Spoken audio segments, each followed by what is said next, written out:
So, welcome to week 8 of Recreating Relationships. And this week, we are going to be talking about trust and emotional intimacy, which are obviously really important topics. And one of the things that always really strikes me as odd, perhaps when I'm working with couples, is how little they know about each other. And I'm talking about people that have been together for 20 or sometimes 30 plus years, and they do not know each other's internal worlds, but they don't even really know each other. So they've got a lot of labels for each other, but those labels aren't always accurate. If you sat them together and said, right, what are your labels for that person? They would often kind of go, I am not. That is ridiculous. What are you saying?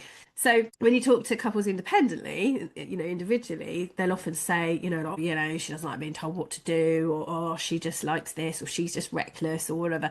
And you think, okay. And then you think, if you were actually in front of her, would she agree with that? Would she think that that was a fair label? Or are you labeling things that you've seen and then just stuck with that as your impression of that person? So, a bit like what we were doing last week with relabeling, or last week before last, we were doing relabeling and things. It's so important that you actually understand the person that you've sort of hitched your life wagon to, because it's really easy to get these assumptions about someone and then think there's nothing more to know.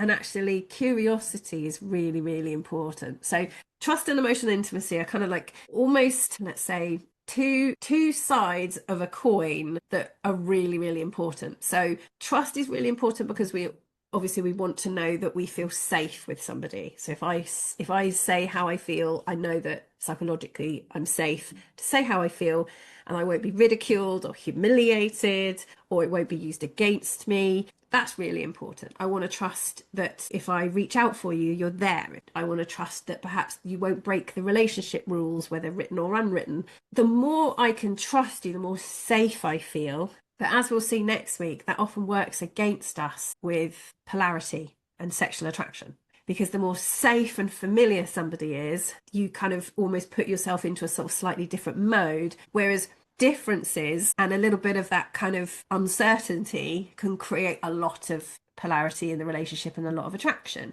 So the Gottmans definitely say that you have to have the trust there to be able to have sort of really a great relationship, but also great kind of sexual relationship. And then emotional intimacy is one of those lovely, lovely things that rather than breeding familiarity, you can never, ever get to the bottom of the set of questions that you'd need to ask to really know that person. So even after 10 years, Nick and I were having a conversation ages ago. I won't tell you what it was about because it's really funny. It was just like a private in-joke. But I remember him saying something, and I just was, is that really? Like, wow, okay. I had no idea that you like thought that. It was a really funny thing that he'd said. And it just made me suddenly sort of see him in this whole new light. Like, oh, maybe I don't know you. Maybe there's like a whole new layer of you that I don't know that was really lovely and kind of what, to explore. Like because he's so kind and deferent and he's that kind of devoted person. He lives in devotion to people. So when he said this thing, it was quite funny, it was quite feisty. I was like, I love that. I love that. I don't know that about you. And it just opened up this whole new layer of, wow, I've been with you this long, got a bit complacent, thought I knew everything about you. And here's another layer. And I think that's where emotional intimacy, you can't get to the bottom of knowing somebody. So you'll never get to total familiarity. So instead of thinking, well, knowing less about somebody will keep the spark alive, the more you know about somebody, actually, that's how you'll keep the spark alive. Because you think you know somebody, but you probably don't really understand everything about them. So thinking of it like a journey, you've got the rest of your life to really understand that person and everything that they think. And you'll never do it all, but it's really fun to kind of think, well, they can still surprise you. Does that make sense to everybody? So yeah, Casey. Can I add as well that we never stay the same person either, do we? Yes, so it's always changing as well. So Yeah. yeah. And So you can that's never really make an assumption. You can't say, well, you were like that when I first met you. Like it's people are constantly evolving, aren't they? that's it. And weirdly enough, when I started off like one of my first long-term boyfriends, like 9 years, but he was 14 years older than me, and I was 18 when I met him. And towards the end of the relationship, bearing in mind, from 18 to 27, I think I was at the end, that's a really big arc of growth. And from him, that was what, 32 to whatever it was, 40, 41. It's not such a big arc. It's an arc, but it's not such a big arc, especially as we hadn't had children together or anything like that. And one of the things God really said to me towards the end, as we were kind of petering out, he said, I just don't understand why you can't go back to being like you were when we first met.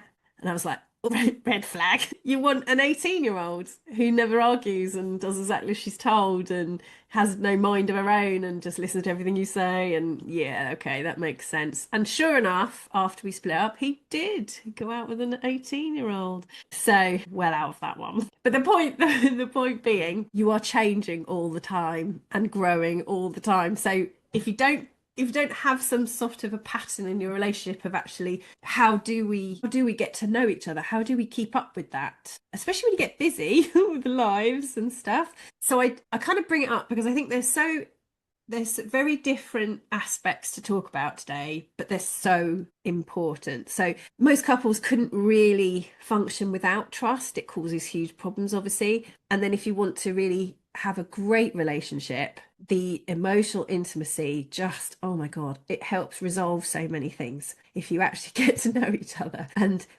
I think Esperel calls it just the curiosity. Just curiosity will keep the spark alive. And I want, even if they're doing something that you don't like, I wonder why they're doing that, as opposed to thinking you already know and then being annoyed about it. So yeah, so that's what we're going to talk about today. And also we've got some questions that I just absolutely love, which are, there's a couple of sets of questions, but one is the 36 questions that lead to love. And these are just good even for friendships. Like, they're just brilliant questions.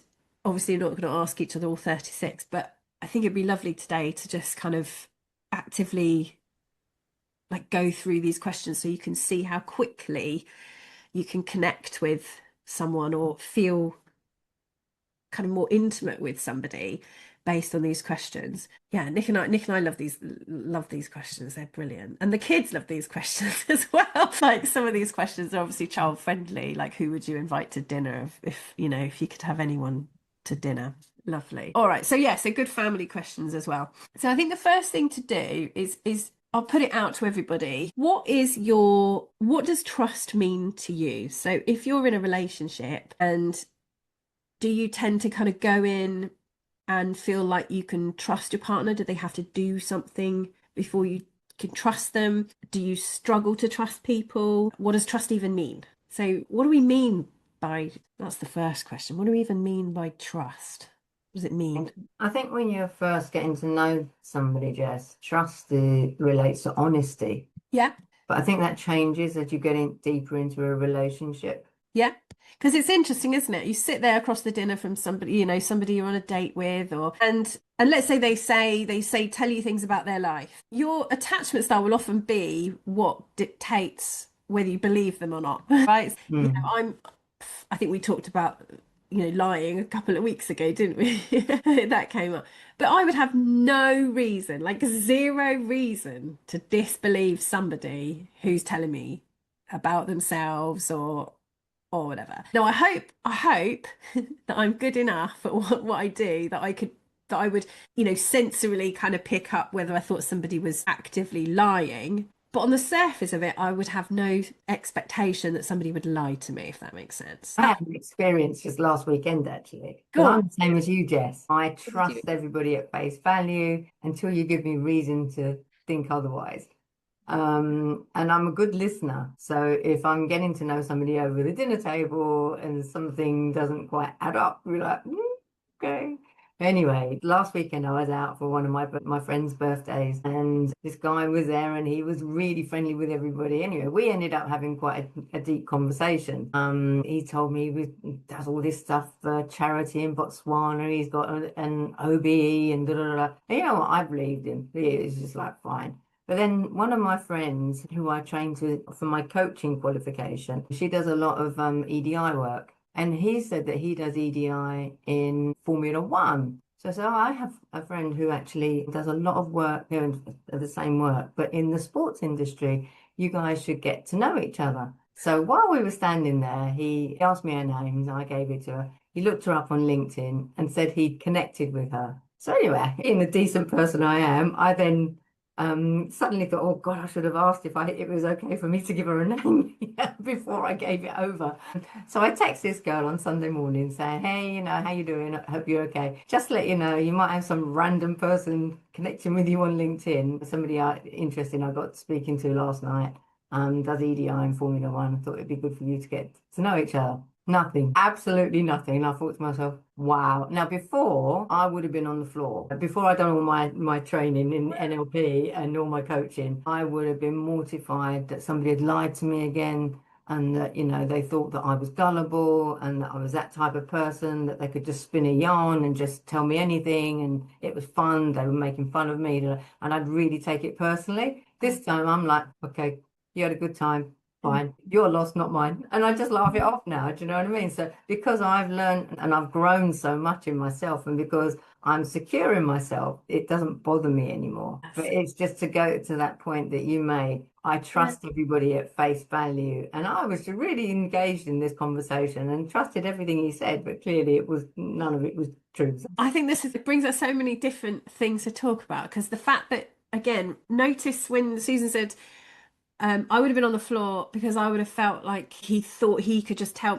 she made it about her. You would have made it about yourself in the past. Like him lying to me means something about me. And actually, when you feel more secure, you realise it says everything about him and him not trusting that he's enough without the lies. Less about kind of I've got some sort of game plan where I have to deceive, but to feel that you're not enough just as you are. Like how sad that's that you would have to embellish or exaggerate or fib. What a horrible torturous existence to not feel like you're enough to just on a first date. She's clearly into like all the stuff that you're talking about, but you felt the need to go and say things that weren't true. It's tragedy. But it meant nothing about you. If anything, it meant he was trying to impress you and he felt like he had to lie to impress you. So yeah, weird how we would interpret that as that would upset you, obviously, because it felt personal instead of it's about him. Really interesting. Okay, so some people experience trust as kind of I believe what you're saying. Yeah, I've got no reason to doubt you until you give me a reason to doubt you. Yeah, is that fair? Now, yes, but I've been doing a lot of research this week into relationship stuff. Can you see me or what? why can't I see? Oh, I've got my window. Hold on. Sorry, go on, Chris. I can see you. And it occurs to me when you talk about trust and also safety and things like that women and men think differently about this, totally differently. Very possibly. What's your thoughts on this, Chris? Well, so basically, I'm the nice guy, okay? But basically, for me, No, you tell us, Chris, but we have no actual evidence. But we just take you on face value there, don't we? What I've realised is I need to flip most of everything I've ever thought in relation to how women think.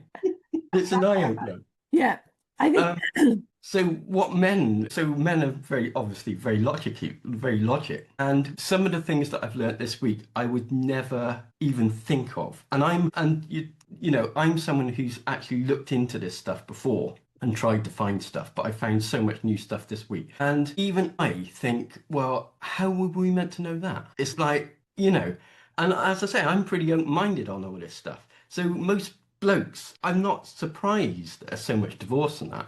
It's like, they haven't got a clue. They haven't got a clue. We really haven't, as a male species, got a clue about this stuff. Yeah, I think the best way to start out on a relationship, like masculine, feminine, because obviously lots of women can have sort of more masculine brains.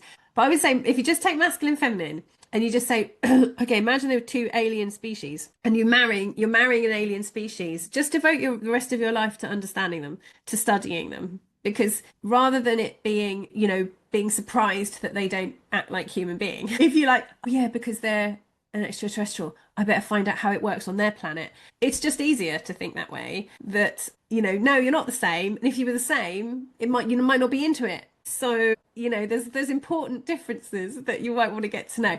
Curiosity is always going to be a better approach than surprise. Like, what? How could you think that way?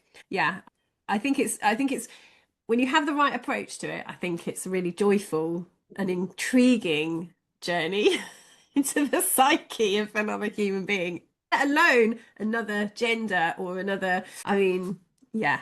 Yeah, I find it fascinating. So just to bring some stuff, more stuff to what Susan said, I think we also need to add in another word here, because what we're really talking about when we're thinking about I believe something in the absence of any evidence for or against is faith. So when somebody's sitting across from you at the table, it's not so much trusting them. You have no basis on which to trust them. So therefore, I don't think that trust really applies at that point. I think you have faith that people are good, people generally tell the truth. And some of you may not have that same faith, right? Some of you may be much more like, men lie, that's what they do. Or women lie, that's what they do. And therefore you won't have that same faith when you sit down there. So you come to the table, literally the table, with your beliefs about people in general and whether they are trustworthy or not. And that's all your level of faith in people. And you can have your faith, obviously, you can have your faith very damaged. And quite rightly, you would then adjust course to be a little bit less believing or a little bit more cynical when you meet somebody new. But you have nothing to actually base any trust on at that point. Would you agree? That is, trust doesn't come into it until later, until you've seen some evidence. So faith to begin with, and that will be predicted by your attachment style, your sense of how you feel people treat you. Does that make sense? So like if you've got belief that people don't take care of you, then trusting another human being to take care of you is going to be impacted by that. Or having faith that somebody else has your best interests at heart will be impacted by your belief about, you know, yourself and other people. So it's only once we get to know somebody, we start seeing their behavior, that we can actually start looking at evidence for whether they are trustworthy or not. And then there's 3 different types of trust that I find, one of which I find quite funny. There's, what would you say if I put you in a room with somebody and I said, right, spend some time together and then feel your level of trust in them at the end of a week or something? What kinds of little things would happen to make you feel like, okay, they are a trustworthy, safe person for me? Assuming we vetted them, there's no serial killers or anything. So for a start, their words would have to match body language. That's it. So there'd have to be some sort of congruency, yeah, between what they said, how they felt when they said it, and then the follow-up actions. Yeah. So congruency, yeah. What you say is what you actually do, which is great. That's a really good way. You know, if you do what you say you're going to do, we drum this into our kids all the time. Like that's the biggest currency that you'll have, is if you say you're going to do it, you have to do it, because then you will be reliable. And that one's a big one for women. Not to bring it back to women. And men, surely, Chris? Oh, no, not really. So for women, if you, from what I read and what I've heard, if as a man you've consistently done something in the past, it doesn't matter if you then don't do it. If you don't do it now, that's all that matters. Those 10 times that you did it correctly in the past don't matter. It's the fact that you didn't do it now that matters, evidently. I dread to ask you what you've been reading, Chris. Yes. So, but that's a slightly different thing, because integrity, that if you've got integrity and somebody says, okay, well, I haven't, I take the bins out every Friday, and then you didn't do it this Friday, then no, you didn't do it. If you said you were going to do it and then you didn't do it, then that's a bit of an interest. That's a fail, isn't it? That's a fail. If you said you were going to do it and then you didn't do it, that's a fail, whether you've done 100 times before or not. Yeah. So that's still a fail. The difference is how I respond to that failure. And if I am more predisposed to look for, like law of confirmation bias, look for evidence that, oh, you see, I knew it, then I'm going to see that red flag as evidence. If I'm predisposed to assume the best in people and that I've been convinced by the previous times, then I will assume that must have been something got in the way, because I will look for evidence that people are generally good. Does that make sense? So I think now, what are you saying about the genders? Are you saying men would get, because I have to disagree from my personal experience with men coming into the coaching sessions with me about their wives. What are you basing this on? On which part? Sorry, why women are less likely to, or more likely to to react if you let them down in the moment, as opposed to give you the benefit of the doubt. That's what it was. Either Esther said that, or the other guy. I can't remember his name. Gottman.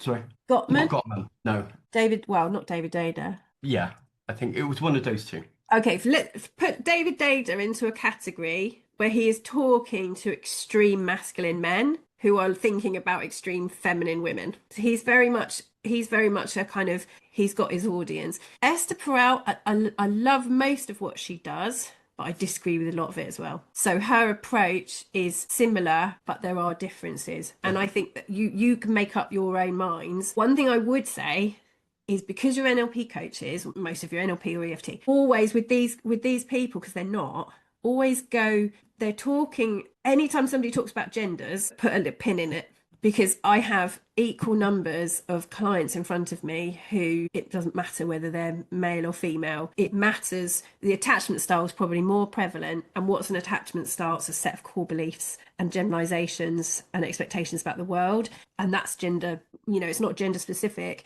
The reason why more men are dismissive avoidant is culturally, because we bring up men to not talk about their feelings and expect them to not be sissies and not talk, not cry. That's a cultural generalization. But equal numbers of men sit in front of me who are anxious attached, right? So they're more, I crave intimacy, I crave more love than my dismissive avoidant wife will give me. So I think go back to first principles on anything these people say and run it through your set of first principles, because they may have made some generalizations because it makes them popular and it's easier to sell books. Do you know what I mean? If I talk about men and women, people love it because men are all like this and women are all like this. It's much easier to talk like that. But when they're sitting in front of you, the first principle is what would make somebody not trust you if 20 times you've done it and the one time you didn't do it?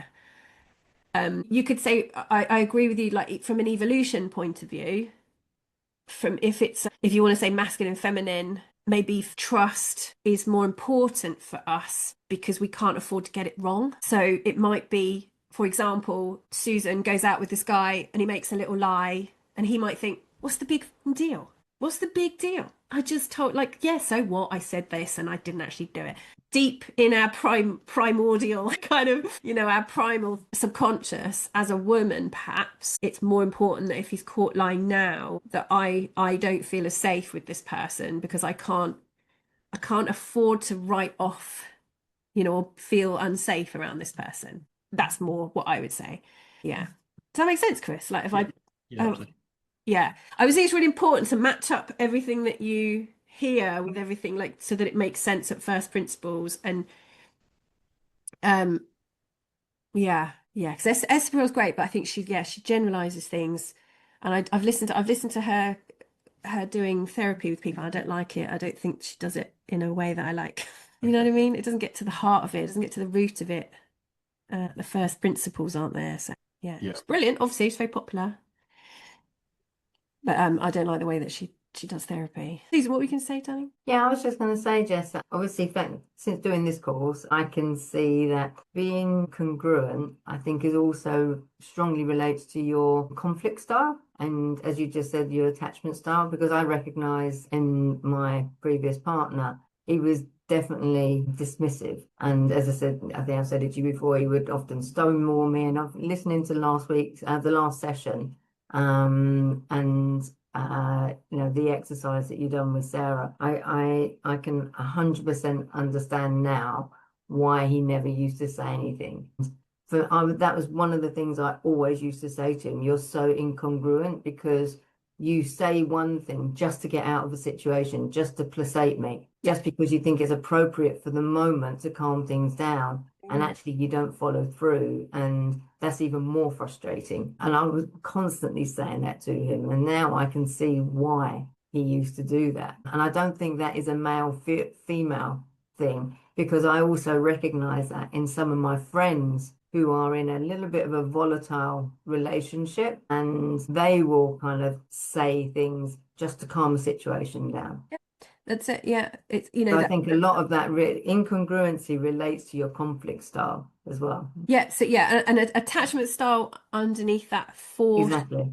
Absolutely. And we do see with the dismissive avoidance, we tend to see more sort of fibs, more blatant kind of tell you what you want to hear. Exactly. And genuinely, I think like they mean it in the moment.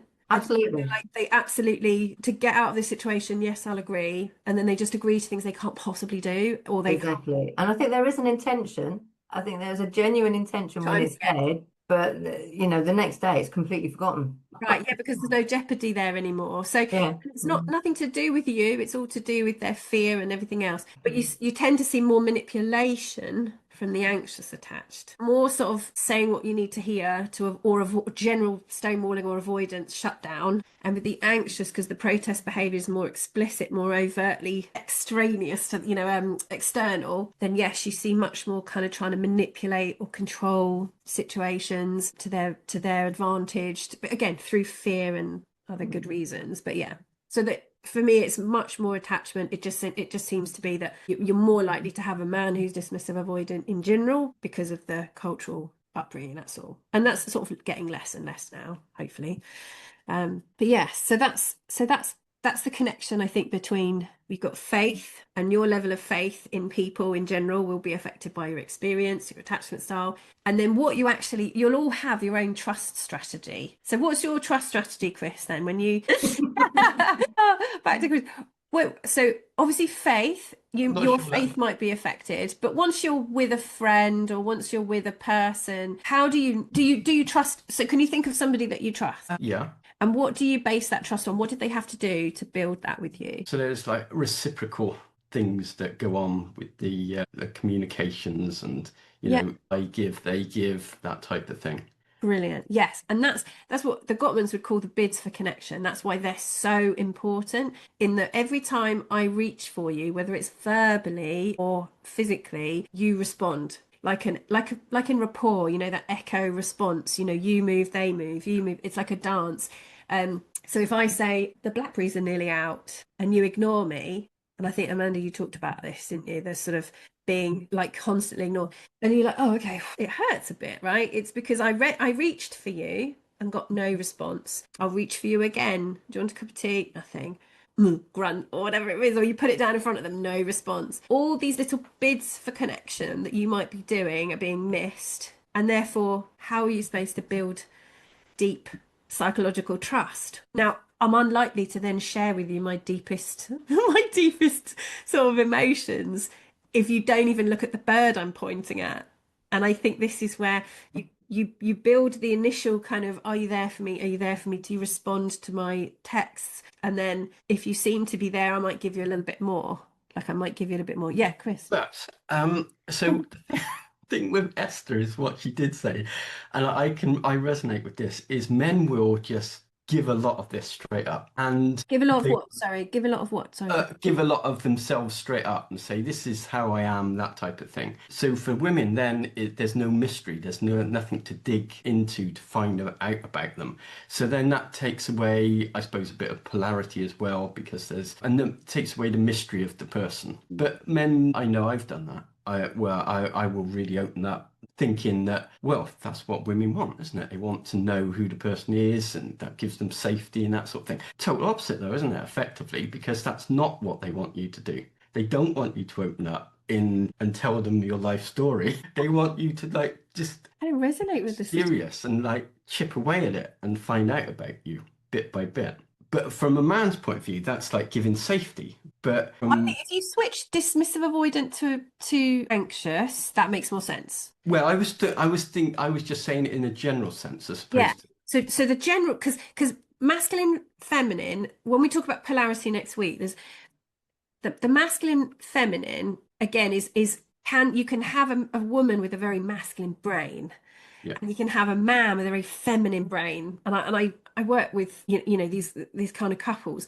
So and also you can have two women in a relationship, and one will tend to be more of a masculine brain and the feminine brain, because that's what creates polarity in the genders, right? So in the soup. So if we switch from the thinking gender to thinking attachment style, then everything that you said just makes sense, right? So if you say, if a dismissive avoidant comes across and says, okay, here's my life story, to an anxious attached, they might be put off by that, because actually they want someone stoic and strong to take care of them. So I don't want you being needy and vulnerable and weak. Because what the hell use are you, right? If I'm the one that has all the need and I'm looking for somebody strong to take care of me, I don't want to hear your problems. I don't want to hear about your childhood. I just want to hear about how strong you are and how capable you are. And I believe that. And then you take care of me. That makes more sense that you would then ruin it as the dismissive avoidant by sharing too much. Does that make sense?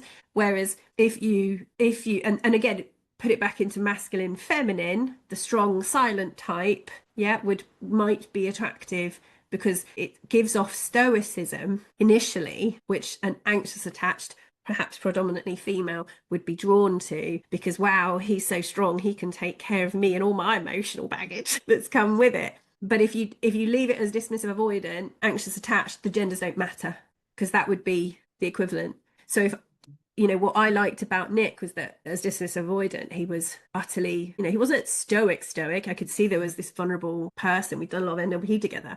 But the way that he carried himself, he was so capable and so in devotion. To that level of devotion I'd never seen in anybody that wasn't needy. It was amazing. And it was very refreshing to me to have somebody devote themselves to taking care of me. It was amazing. So if he'd have been all about him talking about his problems or over dinner or whatever, instead of listening to mine, I would have been like, this isn't so good for me at the start anyway. So I think it does make sense, Chris. Yeah.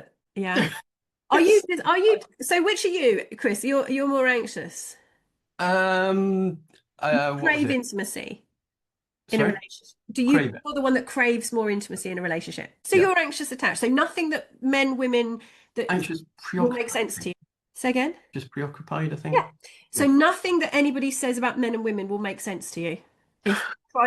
If you try to fit yourself into, okay, men are supposed to do this, it won't make sense because that's not your attachment style. You've got to think about what what becoming more secure would help because at the moment you would naturally attract more dismissive avoidant women. So I'm very secure in like helping others, helping women. So I would be the one who I won't be necessarily. So when I say talking about myself, I'm talking generally. I'm not talking about my problems and stuff like that. Talk about. So no, I would keep problems and that to myself. So I would be the person who would be, it would all be about helping the other person. And this is the conflict then, right? So this would explain a conflict because your natural attachment style is to crave intimacy and want somebody to love you and be intimate with you. Because that's your natural style. If you then think, okay, I'm going to help them, I'm going to be the man, I'm going to be the strong one and help them, you're going to attract more anxious attached. And then when you actually want to crave intimacy, they will be confused because what they want is somebody that you were at the beginning. The moment that you show any vulnerability, they'll find it disgusting and leave. And I don't mean disgusting because you're disgusting, but it's just like, ew. Yeah. Right? Like, oh, no, I want my man to have no feelings. Does that make sense? So you're kind of trading. It's like having a shop window full of DIY hardware stuff, but actually trading soft bunnies in the back room. That's what they get when you go in for a hammer. You get a soft bunny, and it's like, oh, that's not what I want. You see what I mean? It's confusing for people. Very confusing for me. But don't listen to any more gender stuff because it will confuse the shit out of you because it's not gender based. There are some generalizations. I need some help. Don't we all though? There are some gender generalizations, but they're not. Attachment style trumps gender. Every time. Because I have a couple who one is the husband is anxious preoccupied, extreme anxious preoccupied, and his wife is extreme dismissive avoidant. And they have exactly the same problems as if what you're talking about, sort of the gender style of things. The difference being is it comes across very differently when a man is being manipulative to try and get control than it is when a woman's doing it. It comes across very, very differently. But it's the attachment style. It's nothing else. It's just those wounds coming out. So if somebody's sort of like, well, men should be doing this, men should be doing this.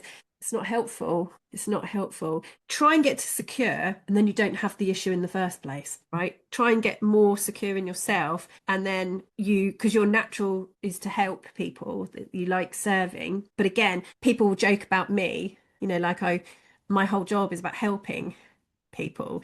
A friend said to me once, I bet you'd give anything to just sit and have somebody just ask you about all your problems and listen to you for hours and hours and hours on end, wouldn't you? And I was just like, shut up.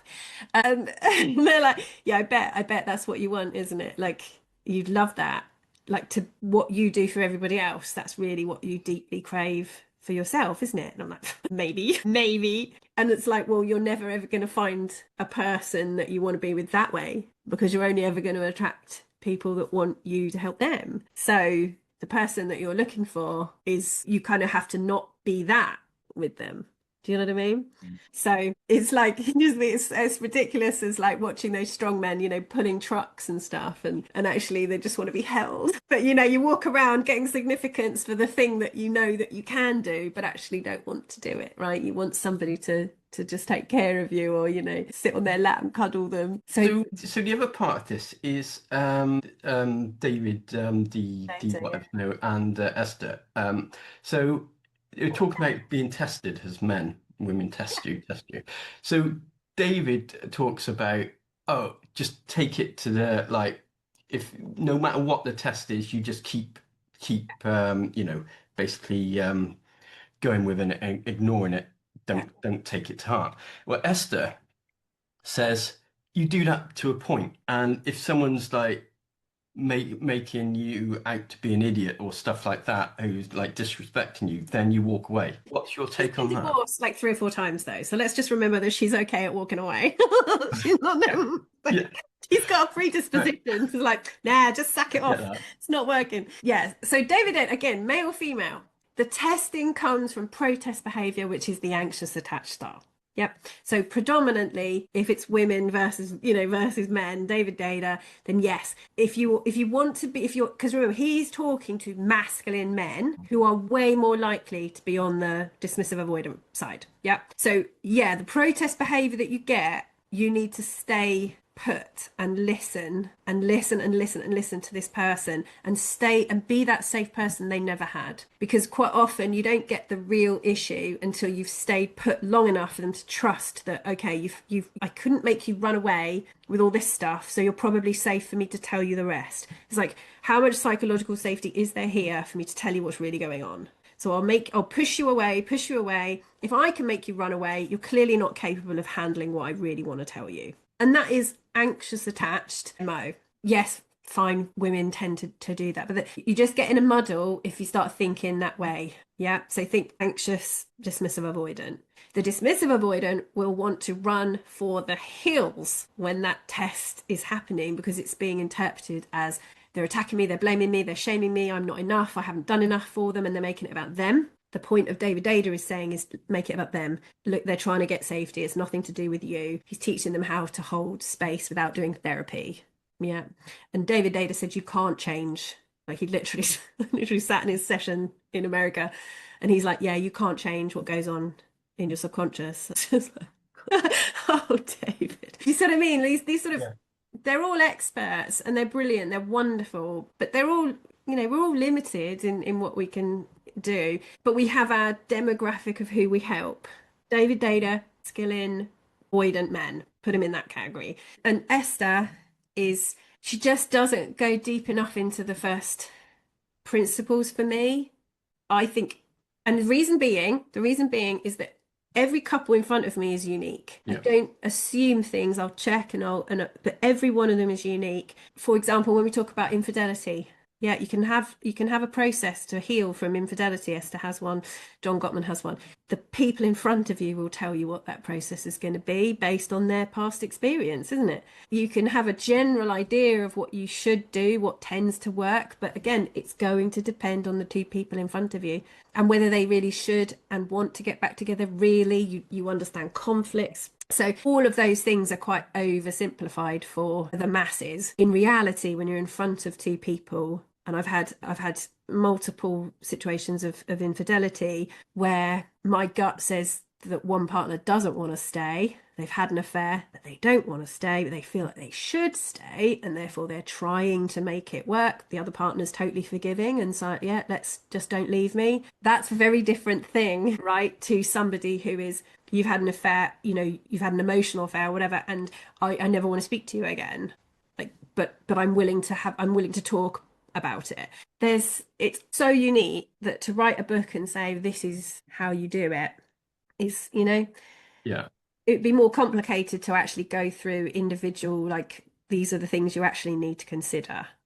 So, but because you're coaches, I can talk to you because that's what you would do. If people were in front of you, we would look at that. So we would look at what actually needs to happen to resolve. Yeah. Sarah, I'll just take a question for Sarah because then I want to talk about infidelity. It's more a comment / observation, which was really interesting. So thanks, Chris, because it's like, oh, that's really interesting. I've been watching Married at First Sight Australia because, you know, I love a bit of trash TV, but also it's really helping with relationship dynamics. And there's a woman on there that has claims to have read so many self-help and personal improvement books that I think she's forgotten who she is, because she's trying to fit into all of this advice and things that she's reading and being like, well, I must be like this if I need to be in a relationship, and I must be like this person. And I kind of sit in there thinking, I think she's forgotten like who she even is in all of this, and that she's created such this false self that that point around, well, you're advertising a hardware shop and selling fluffy bunnies out the back, that it must be, and it's really confusing for her partner and really confusing for the whole rest of the people that are like, who are you? Yeah.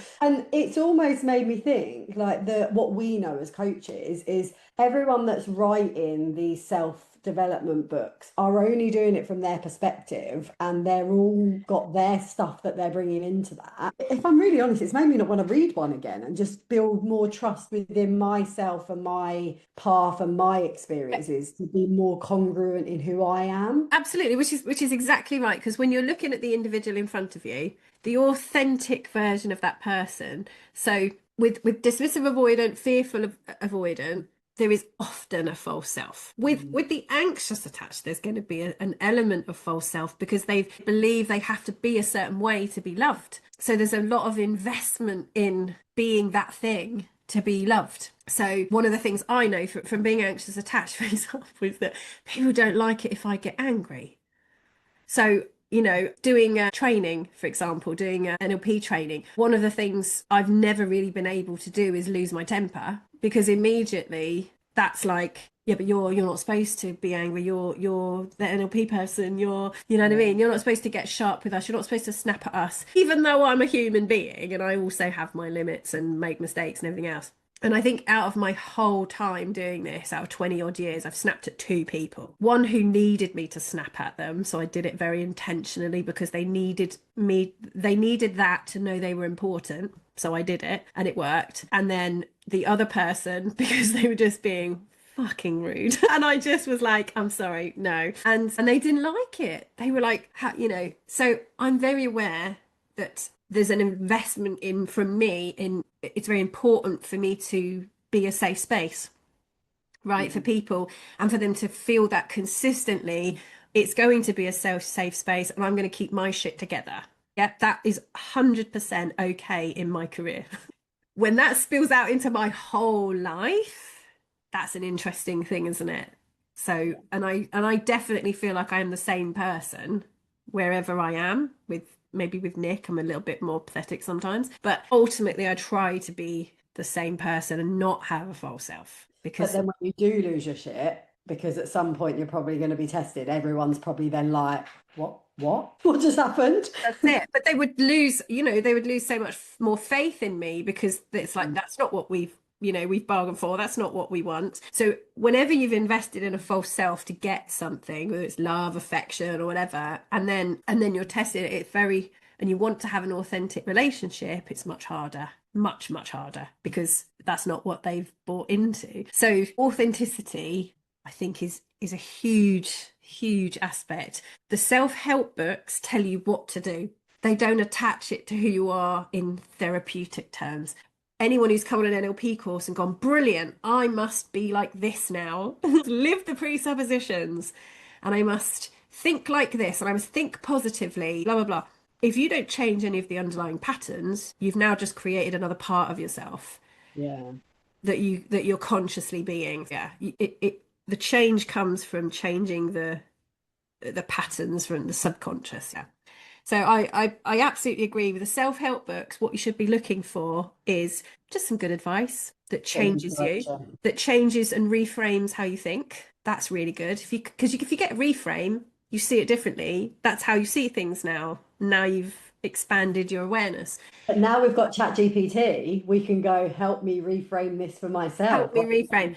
You got to put into ChatGPT to tell it not to agree with you. I love it agreeing with me. I know you do, but it will agree with you. I've tested it so many times where I've said, oh, this, I think this is the case. And it's like, yeah, you're so right. And then I'm like, it's blatantly not the case. Why are you agreeing with me? Yeah, no, good catch, Jess. Yeah, no shit, good catch. Like, stop agreeing with me. I had to put it in the settings. Do not agree with me. Make sure I'm right. Like, make sure it's whatever we agree on is correct. Don't just agree with me. I don't want to be right. I want to be truthful and correct. It's great, but you don't want some sycophant, right? On your, or maybe you do, but Yeah, maybe I do. maybe you do. As a manifester, I just want a minion. I just need one person that's just going to agree with everything I say and just Just validate be it. obedient and helpful. GPT can be that for me. That's it. It's the manifestor's dream. Compliant, obedient, helpful, and available. So yeah, where were we? Yeah, so the self-help books, yeah, if they help you reframe something, great. If they help transform something, great. If they give you some great advice that you implement and is useful, great. On the whole, they are just information. Yeah, what to do, not how to do it. All right, they don't. You want to be changed at sort of the identity level for it to be permanent. All right, so let's continue this journey through trust. So, given your trust strategy, everybody's got their own sort of trust strategy, right? It could be, I start off with a huge amount of faith in you, and until you do something, I have no reason not to trust you implicitly. When it comes to somebody who was going to look after my children, for example, if somebody was going to, babysit, for example, the level of trust required, there's no faith level that I would give to give somebody to my children. The level of trust would have to be, I've got your passport, I know where you live, private detectives, so I looked into your background, to not just hand over my children to a babysitter. That would have to be some sort of like super astronomical level of trust. But then I'm weird like that. Whereas when we went to Center Parcs and a friend of mine came to visit us there, an old friend of mine, we had to take River back to put her to bed, and she said, "Oh, I'll take Rocky and we'll go on the water slides together and everything." I was like, "Yeah, cool." She's my friend. She's been overly reliable for years and years and years and years, and knows I trust her with my life. I trust her with my children, because she's demonstrated time and time again that she puts me very high in her, in her list of people. So what's your trust strategy, and what would somebody do to break it? What's the least somebody would do, Katie? Can I say as well, is it not about shared values as well, though? They be shared as long as you know what they are. Okay, because I mean, like with your friend and the children, if you, she might have a different way of being around children that doesn't, like, you might adore her as a human being, but her values around children might be different. Do you know what I'm saying? It's like well, I wouldn't leave my children with when my mother was alive. I wouldn't have left them with her. Yeah. So it's not about trust and that's why I'm saying trust and faith is an interesting debate, because I know my mother's values as I lived through them, and I know what my mum's approach is and her behavior is. Her behavior is predictable. A child upsets her, she will smack them. So no, I know, because I know her values and her beliefs and her behaviors, and I've seen that over a period of time. To be fair, I'd only need to see somebody do that once to know that I wouldn't trust them. Yeah, they're capable of it.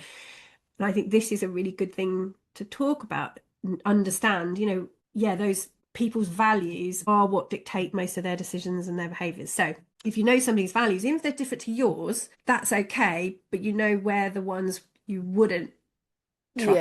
Yeah, I understand. So I might say, okay, if I sent my children to somebody, my friend would be like, no biscuits before tea time, for example. So I know that that's her value. I don't have the same value, or in survival mode, have a biscuit if it means you eat. So I'm fine sending my kids to her because I know that they will kick off when she says it. But She'll suffer the my problem, consequences. not my problem. And then when they kick off, I also know that she's really calm and patient, so she'll be fine with it. Yeah. So yeah, so I think knowing somebody's values being different, you know, it's how they will behave in certain circumstances. If I know your values, I can predict Yeah, how I they will understand. behave and Yeah. who you put first. So I think the phrase should be, I can trust you to live by your values and beliefs. Yeah, okay. Yeah. And that is 100% kind of thing. Yeah. Almost 100% that you're predictable based on your values and beliefs. Yeah. In a circumstance. Yeah. And that's, but obviously we don't know everybody's values and beliefs. We have to watch somebody behave to get a sense and work backwards from that sometimes of, okay, they seem to put me first every time. They seem to choose the relationship over themselves every time, most of the time. Would some of that come from the label that we've given them, or the belief that we've got? So if we have a core belief that we don't feel good enough, no matter what someone can do to make you feel good enough, if you feel that about yourself. Yeah. So it's harder to look for that evidence, right? If we've trapped them into a label or us into a label with a core belief. Right, now this is why, can you imagine trying to write the self-help book of this? Yeah, I mean, we'd probably make millions if we can get it But sorted. people wouldn't read it, Sarah, because we would love it because it's specific. But do you see what I mean? If you start saying, well, the only time you can trust somebody is when you know their values and beliefs, people are like, you just tell me something about men and women. Is that not easier? Like what I should do? That's the problem with self-help books. They're so popular because they're so definitive. Do you remember in NLP when we talk about language and we talk about universals and we say, you know, everybody at some, you know, in their life will always do X, Y, Z every time. It feels so much easier to handle than in some cases this will happen and in 30% of cases this will happen, but not if the moon is out and this has come up.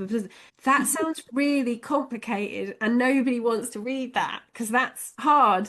Give me the universal, give me the generic, give me the big chunk. And this is where everything, me and Tori, my mate, were going to start a podcast that was called It's Not That Fucking Simple. And then we were going to basically go through and talk about why these sort of sweeping statements were wrong, because when you dig down, it's not that fucking simple. When you've got somebody in front of you, you have to go back to your first principles, get to know the person.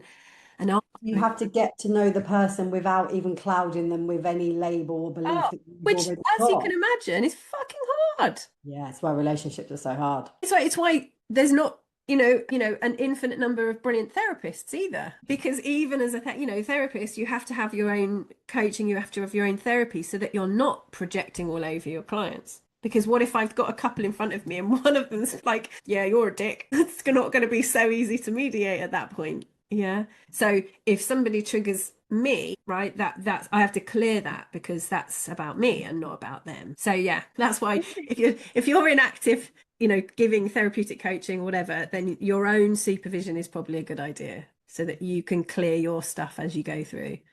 It's inevitable at some point it's going to happen. Katie, yeah. You keep mentioning first principles. I don't recognize that term. I just mean first principles is just the basic truths that you can't get more true than. NLP is one of those methodologies that works with first principles. So it basically says, don't label, don't generalize too much. Okay. Find out. Okay. Inquire. Be curious. What is that about? And then the NLP presuppositions are pretty much the only generalizations, and they're the kind of truisms that make NLP work. So first principles, the 12 presuppositions would be every behavior has a positive intention. And if we believe that and we base it on that, then every behavior somebody's doing isn't idiopathic. There is some reason behind it that if we ask the right questions, we'll find out the reason for it. We'll find out the right intention. First principle, everybody has the same basic psychological, emotional needs: love, certainty, significance. It's never as simple as that because certainty, safety, security, reassurance, there's lots of different flavors. Okay. Certainty. Yeah. So first principles would be, what are the needs, but like, what are your particular values that meet that need? Yeah. Okay. Okay. So we, for example, it wouldn't be very NLP of us to go, oh, they're a real certainty person. Certainty, that's because that's very general and vague. Because actually, what is it? Yes, they prioritize certainty might be their top need, but in what value do they meet that need? because actually maybe they're a really security person and we need to open up to the point they could change. So first principles is just try not to label anything as absolute Okay. or anyone as absolute. Yeah. Investigate. Okay. And if there is a process, it's a rule of thumb. So Okay.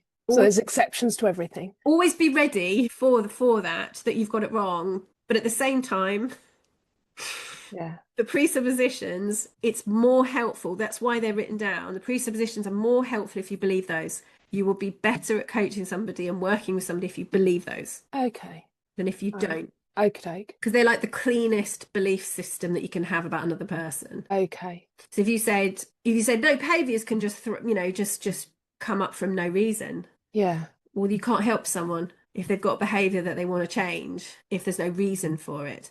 Or you might miss the fact that to change that behavior, you would just like swish in a new behavior and ignore the fact it was meeting a need. Yeah. And now they've just done something else to meet the old need, you know? Yeah. Okay. Yeah.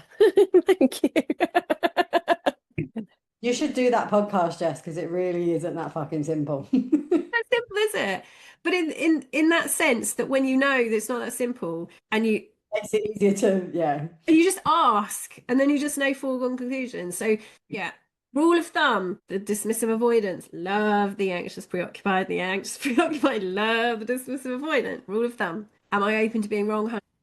So I'm looking for things that might help, looking for things that we can use. But yeah, masculine, masculine energy, feminine energy. Yeah, think of that like magnets. That's the sort of more the scientific way of thinking about it than gender. So male and female, if that makes sense, or sex, let's say. Think of it as polarity. Yeah. But it's not as nice when it's not as simple, is it? It's much more complicated.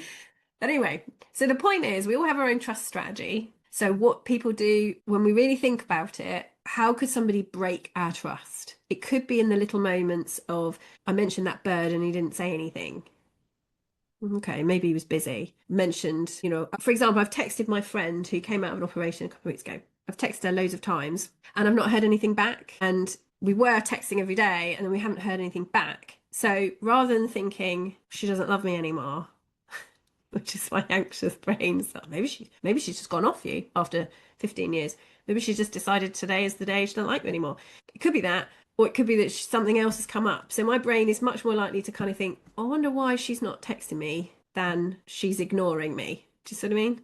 And that is because I trust her. Somebody else, no, I wouldn't necessarily think that. But she has committed, she's convinced me that she is my friend and that she wouldn't, that we've gone periods without speaking before, like from life being busy. And then we just meet up and we chat and yeah, I trust that she would tell me or that I would know if there was a problem. But obviously she's not got back to me and I'm a bit worried about her because I'm thinking, oh God, I hope she's not. There's a reason that she hasn't got back to me. I hope it's not that she's too poorly. So what makes you trust individuals? I trust Nick not to have an affair because I know his values. So what you said, Katie, I know that when he talks about his dad's affair with it was so devastating. And I've heard him talk about other men and even just emotional kind of, men that have taken women who aren't their wives out for dinner or, met up to go cycling together or something. He's very critical of that, like overtly critical of it. So I feel very safe that he's not like that.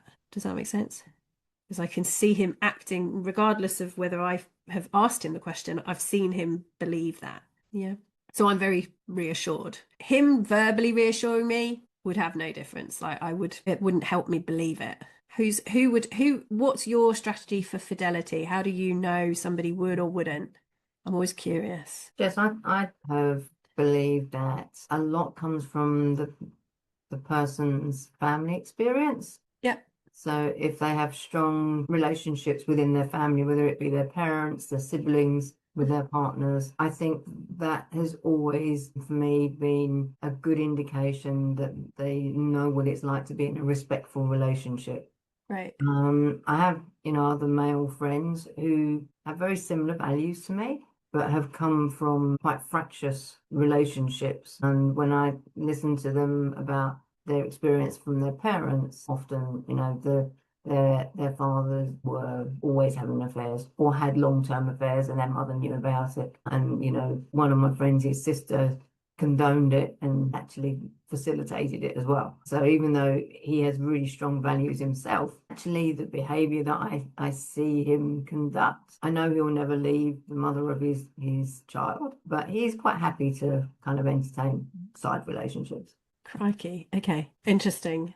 So how, if you start a relationship, what is it that gives you the confidence that you can trust them not to be unfaithful?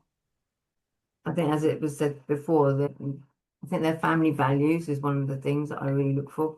If they have strong family values, and I can see there's a strong line of evidence of long-term relationships with friendships. So for me, they are good signs that the person is committed, knows how to be committed in a relationship. Right. What about anybody else? What's your... One of the things for me is how people react to when you tell them either what you've been through or someone you know of is Right. something. Or even like as small, I know I said about maths earlier, but even watching like TV programs and things happening and how people then react and respond to that, you can then see what their values are based on what they're being presented with, the information they're being presented with. Brilliant. Yeah, so just kind of in conversation, looking at somebody's authentic reactions to something and their judgments about right and wrong, super helpful. Yeah, especially as like you have that debate really early on about, you know, pick a film characters or whatever and have a conversation about, you know, when is it okay to have an affair or what does an affair mean? Or just a little kind of side conversation is fascinating what people will say. About it. And I think even the Gottmans have said that infidelity can be great for a marriage, in that if they decide to make it work, they have to do so much therapy on it that actually they end up in a fantastic relationship. Or it can make somebody realize, God, I'm so stupid, you know, and I'm going to work really hard at this because I've made such a, you know, don't appreciate what you've got to do. God, I mean, they're right. That's an inflammatory statement, but they're right that, you know, it doesn't have to be the end of a relationship. It could be the beginning of a new one. That's really great. Nikki, what were you going to say? Yeah, I was just going to say that I don't really trust any man to not have an affair. Right. I don't have that 100% trust in Don't have that 100% trust. Great. Okay. I think that it could be because of, like, my dad had an affair. Yeah. And just my experience with, you know, my friends' parents, you know, pretty much I think all of my friends' parents going through and seeing. I mean, I know like my husband now, like his behaviour before we were together, because we knew each other before, you know, he swears that he hasn't done anything, but there's an element of lack of trust because I just don't think I trust. Interesting. Yeah.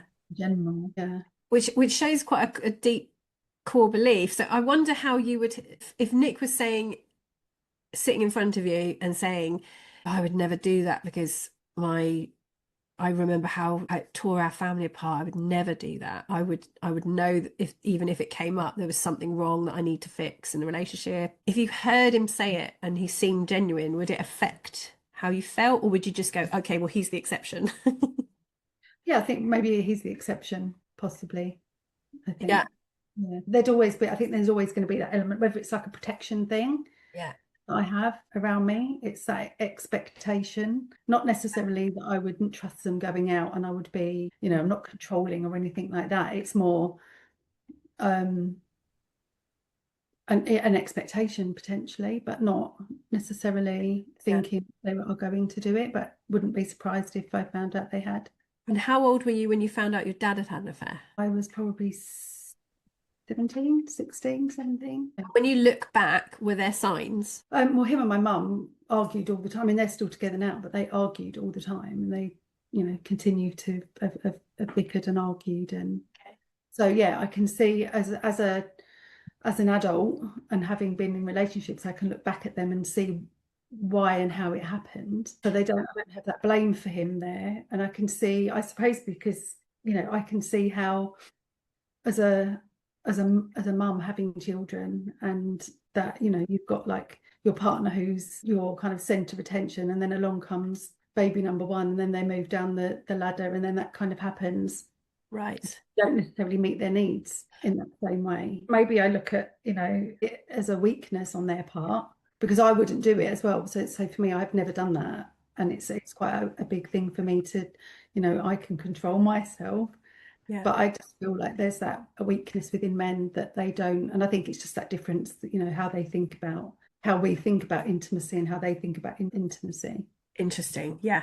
So notice that, because although you were 17 when you found out, all that would have happened when you found out was a long line of a sense of something was confirmed. Because if somebody is capable of infidelity, again, it's probably seen in their values and in their whole attachment style, in their whole makeup. There are people that would and there are people that wouldn't, right? So the whole time that your parents, raising you, there's this, he's demonstrating his values and his beliefs and his needs and so on, and his viewpoints silently and physically, and then you get it confirmed, and then that's part of your blueprint then. But just as an interesting point there, because it's definitely not a male female thing and the masculine feminine, but if you think about it, the anxious attached male married to or with a more dismissive avoidant wife, and you have babies, because the anxious attached partner needs so much from the dismissive avoidant, and the dismissive avoidant has so little to give, and you've got children, attached often is going to feel very displaced and lonely and peeved.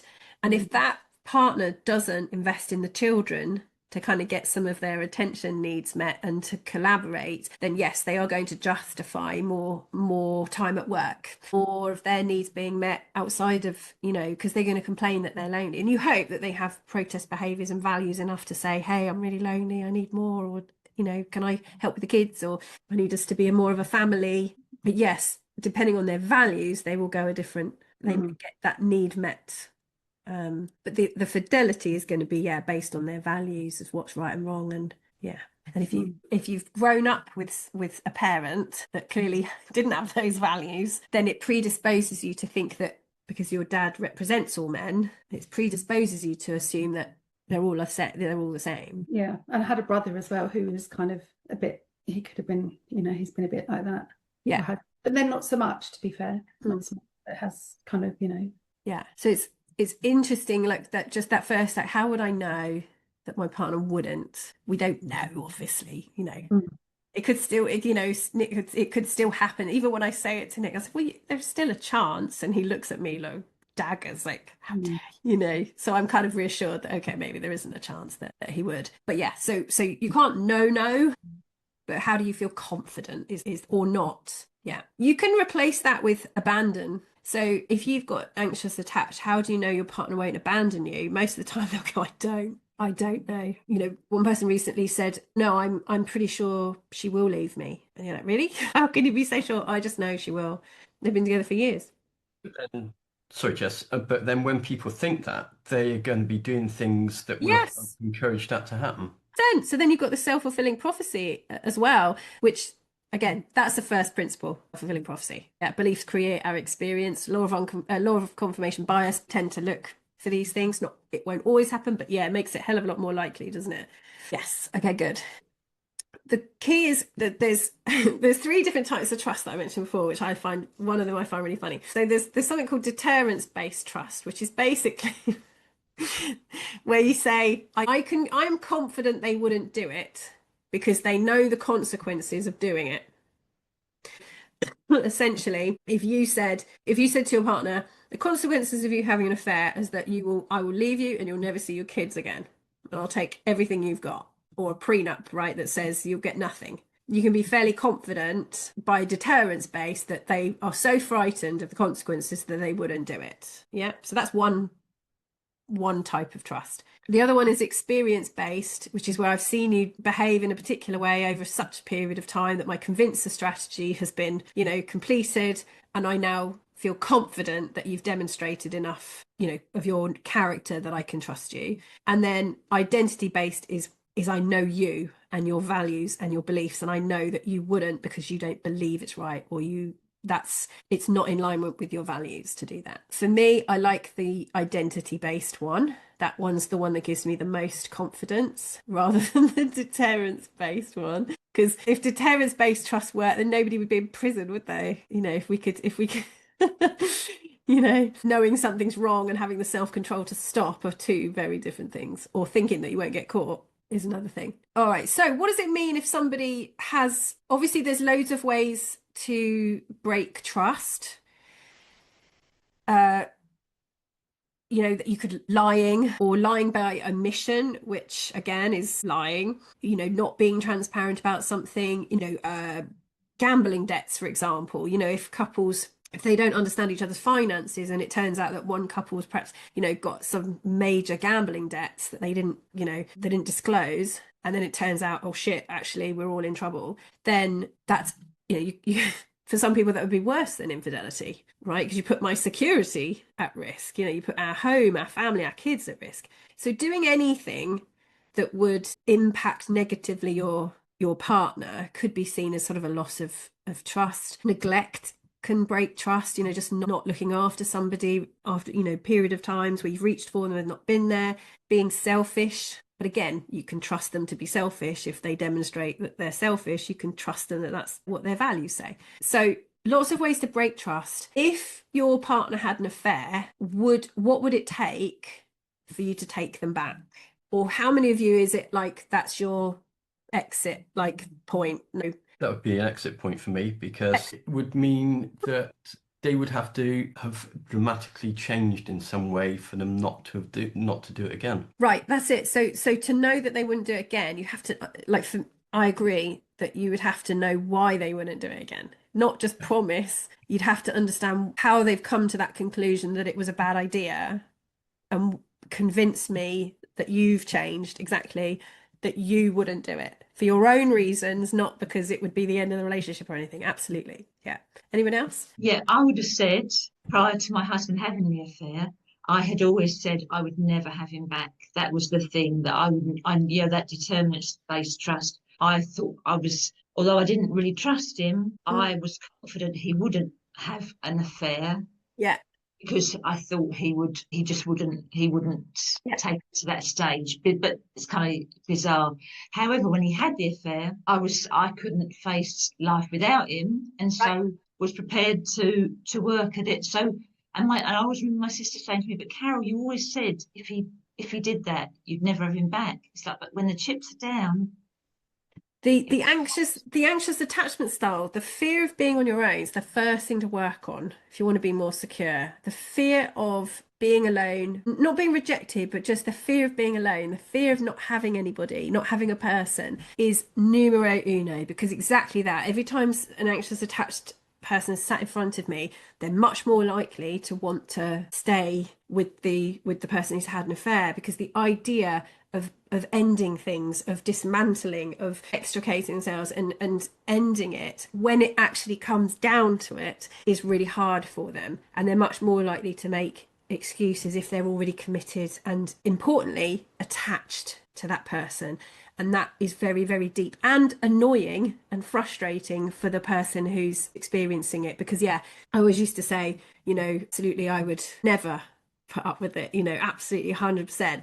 And then I had kids, and then I'm like, would I? I'd love to think that I would be like, Nick, you know, you're fired. But kids, like, maybe I would just want to work through it, maybe. Like, and he's like, well, I wouldn't. I'm like, don't worry, I'm not going to do anything. But he, you know, like, he was like, no, for me, it's still an exit point. I'm like, okay, that's fine. But yeah, it does change things. With the reality of it, it does change things. But yeah, if you feel abandoned by that person, and then you might not feel like they're there anyway, but if you're imprinted, it's very hard to leave. Even if you don't love them anymore, it's still hard to leave if you're imprinted on somebody.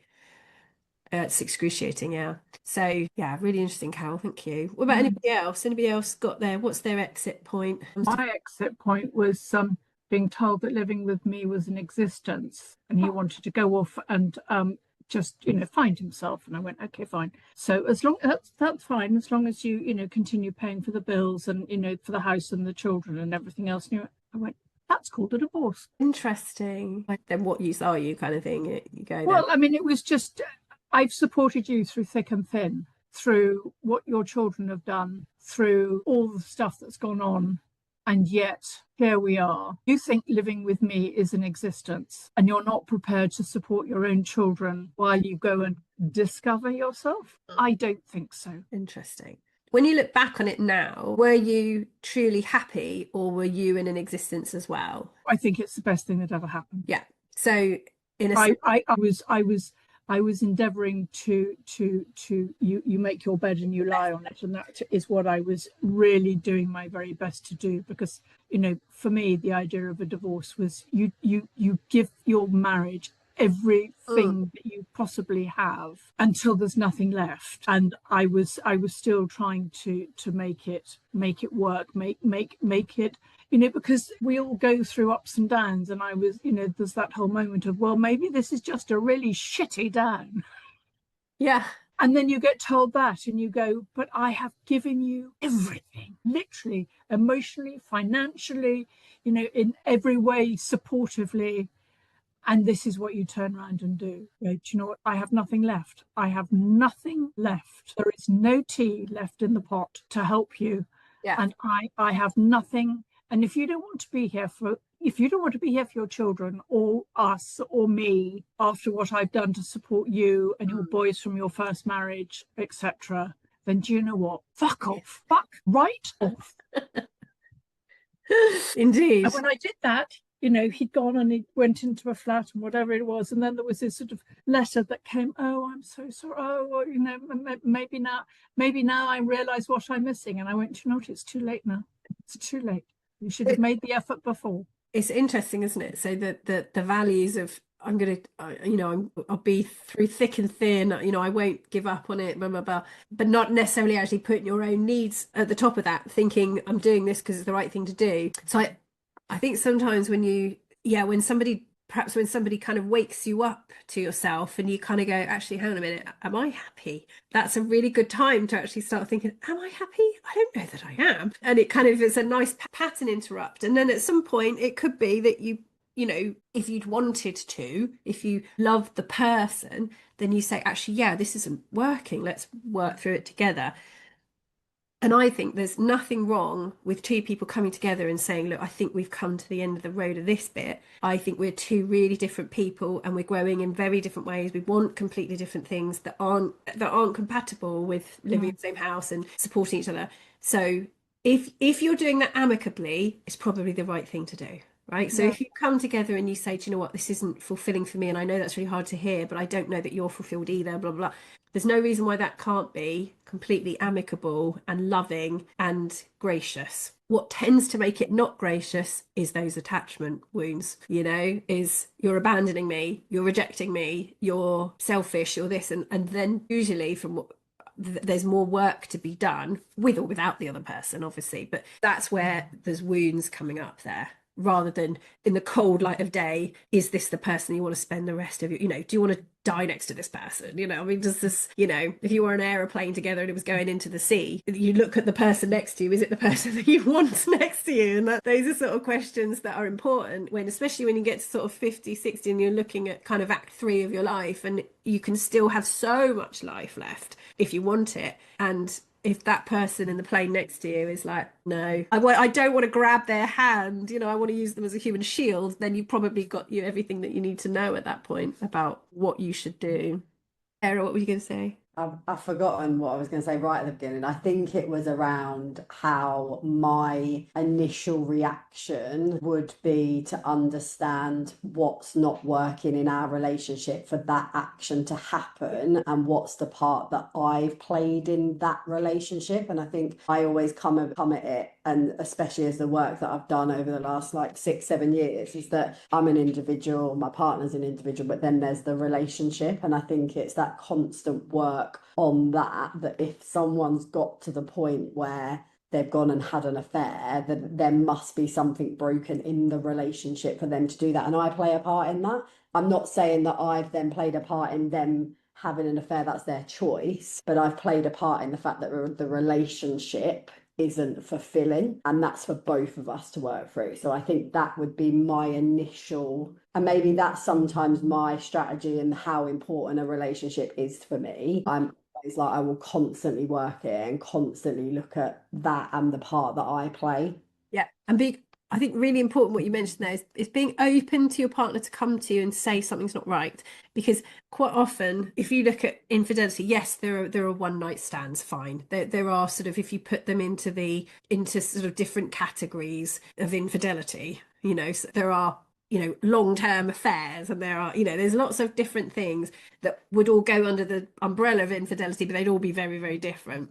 I think when the certainly the Gottman and the Esther Perel, again, the process that they go through to resurrect things, assuming both partners want to work through it, is step one is what they call atonement, where basically the person who's had the affair has to essentially be really sorry and accept all responsibility for it, and ultimately do whatever it is the other person needs until they feel like accepting that, okay, you have taken full responsibility, full blame, full, you have acknowledged the hurt, you have atoned, or, you've accepted responsibility for all of it. And after that, you can look at kind of how to rebuild a connection. So Esther Perel says it's gone, it's dead, but you start something new, which I agree. I think that's great that you start something new. So you look at how do you start to reconnect and rebuild something else. It's only like step 3 or whatever that they even look at what happened, like why it happened. And I'm a little bit more forensic about things than that.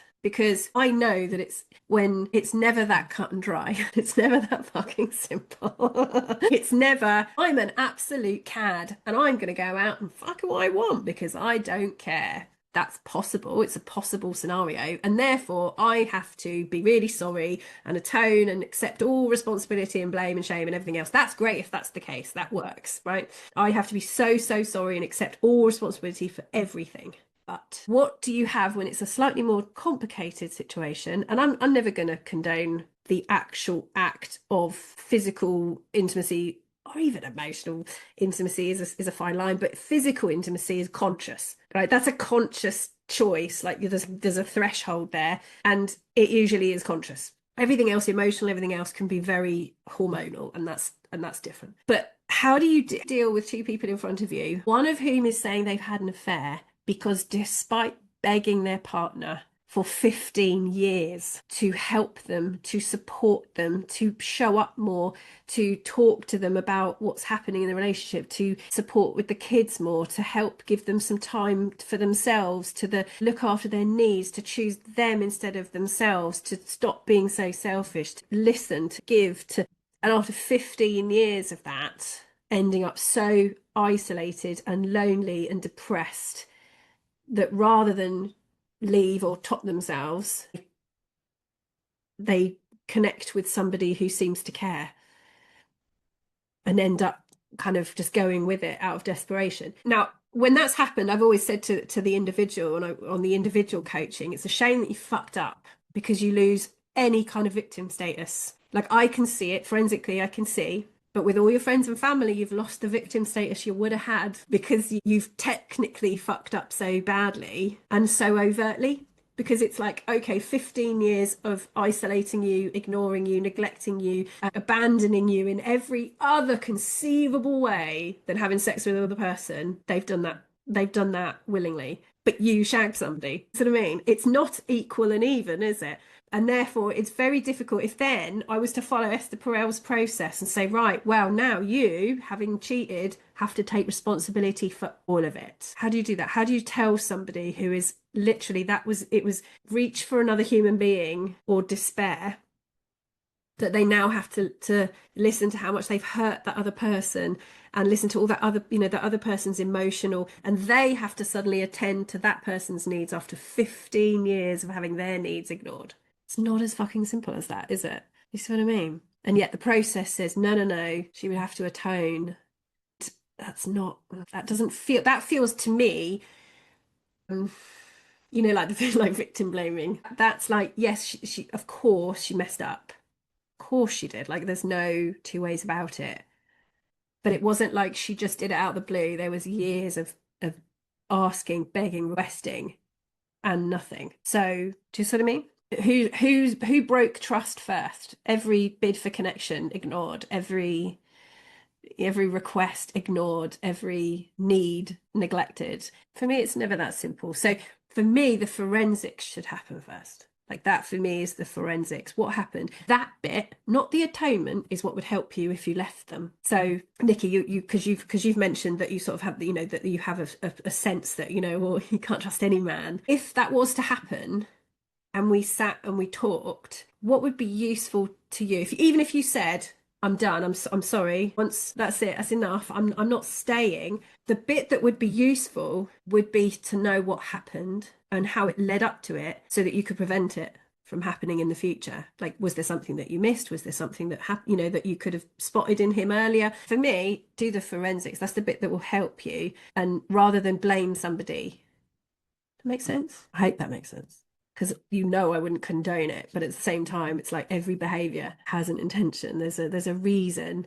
And if we just say, no, that was bad, so you should be punished, we don't get any kind of understanding as to how to rehabilitate them. In the same way as, you know, you stole something, well, you should go to prison for that. Could we look at the circumstances around the theft, how that person grew up and what it meant to them, the theft, and so what would be the rehabilitation arc for this human being? Or how could I spot that I was, you know, a thief when they come into the to the store next time? Is there a way that I could spot them?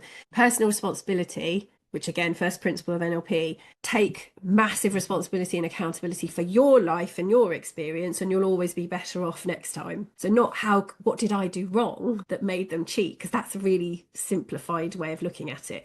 But how did I co-create an experience in my life that I didn't like? How did I not prevent it earlier? How did I not spot it? How could I prevent it next time? Would be more useful, is what I would say. Make sense? You obviously, as an individual, the whole point here, I'm talking to you as coaches as well. As an individual, if you say to me, no, they cheat, they're off, that's it, done. That is 100% your prerogative. If somebody hits me, I'm not going to stop to ask why they did it. Right? It would just be, you're not safe to live with anymore. Love you, but I don't want to live with you anymore. And I don't want you around my children. End of discussion. Then with therapy, I would go through and ask, what was it in my attachment style that attracted somebody like that? How did it come about for my benefit so that I don't have it happen again? Everybody see the difference there? Okay.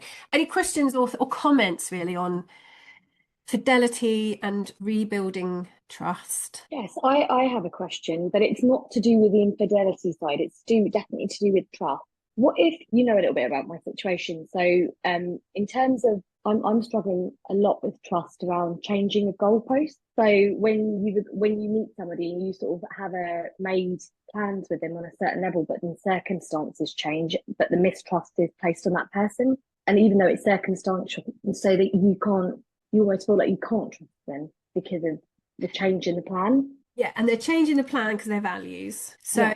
If you said, well, all things being equal, Jess, you know, I'll meet you at the corner or, you know, by the shops, by the cinema on Friday, and 9 times out of 10 I turn up, and then I call you Friday morning to say, actually, I can't meet you because somebody's offered me, you know, some work Friday morning, and you're like, I've just traveled 2 hours to get here, and like, you're just going to bin me off for work. You know that I did that because work is more important than socializing. It's more important than letting you down. Now, because what the consequences are, that I'll let you down. You might be cross with me. You might leave me, or, you know, as a friend or whatever. You might not call me again. Whatever happened, I weighed it up in my mind that was more important. And remember, there's an either towards or an away from. If you're not going to pay the bills unless you do that piece of work, then maybe the away from, shit, I don't want to be broke, so I've got to take this piece of work at the expense of, I've got to risk losing a friend because I have to pay my bills because I really don't want to be homeless. I'd rather be homeless, you know, with or have a home without a friend than homeless with a friend, right? So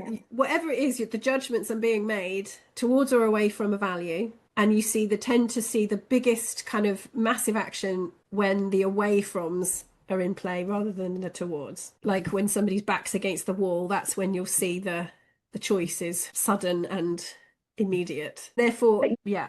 You know, you were saying about how do we co-create that experience. That's the thing I'm struggling with. Like, how can I have co-created with them? Yes, because you're not used to being first. Okay. Because there will be millions of little red flags leading up to that one where you weren't put first, but you didn't notice because it was just not familiar. Yeah. like little tiny things, or when you volunteered not being first. I think I do that. Just it's just a whole, you know, if your whole makeup is not needing to be first, and therefore, or even worse, gaining significance and connection by being second, by putting the other person first, or making their, you know, making their goals and everything else the focus, then yeah, it's then harder for them to, it's harder for you to spot that when you need to be first, you won't be. You've never tried and tested it. Is it changeable? Values are changeable, yeah. Because I feel like I'm internally, no matter what I do, no matter how much I work on it, I feel like inside of me there's this, I feel like screaming. Okay, so your values are away from losing someone, yeah, but conflicting with I want to be first. Like I want to be chosen. I want to be more important than work, but I fear that that means I would be on my own, and being on my own is more frightening than being second. Okay. Does that make sense? And it's not, and don't think of it as being on your own in the present day. It's not coming from the present day, it's coming from childhood. Yeah. So in order to survive, these are the values that we set, aren't they? These are the values that we learn.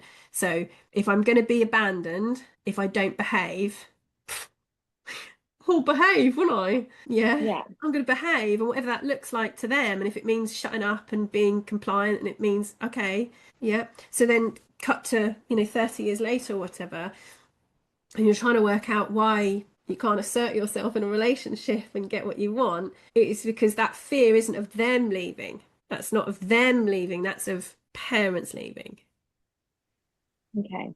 Yeah. So that's why it's like consciously you're like, that doesn't make sense because I'd be all right. But that's not the bit that's making the decision. The value is making the decision based when you were little of, I need to do anything I can not to be abandoned. I don't have the right to say this is what I want, and you need to shift your value system to give it to me. Now, there's two ways of looking at this. Either you've chosen somebody who has values that are their values and they won't change them for you because that's in your blueprint to choose someone like that, or you've chosen someone like that who, to be at their best, would change it and will co-create it with you.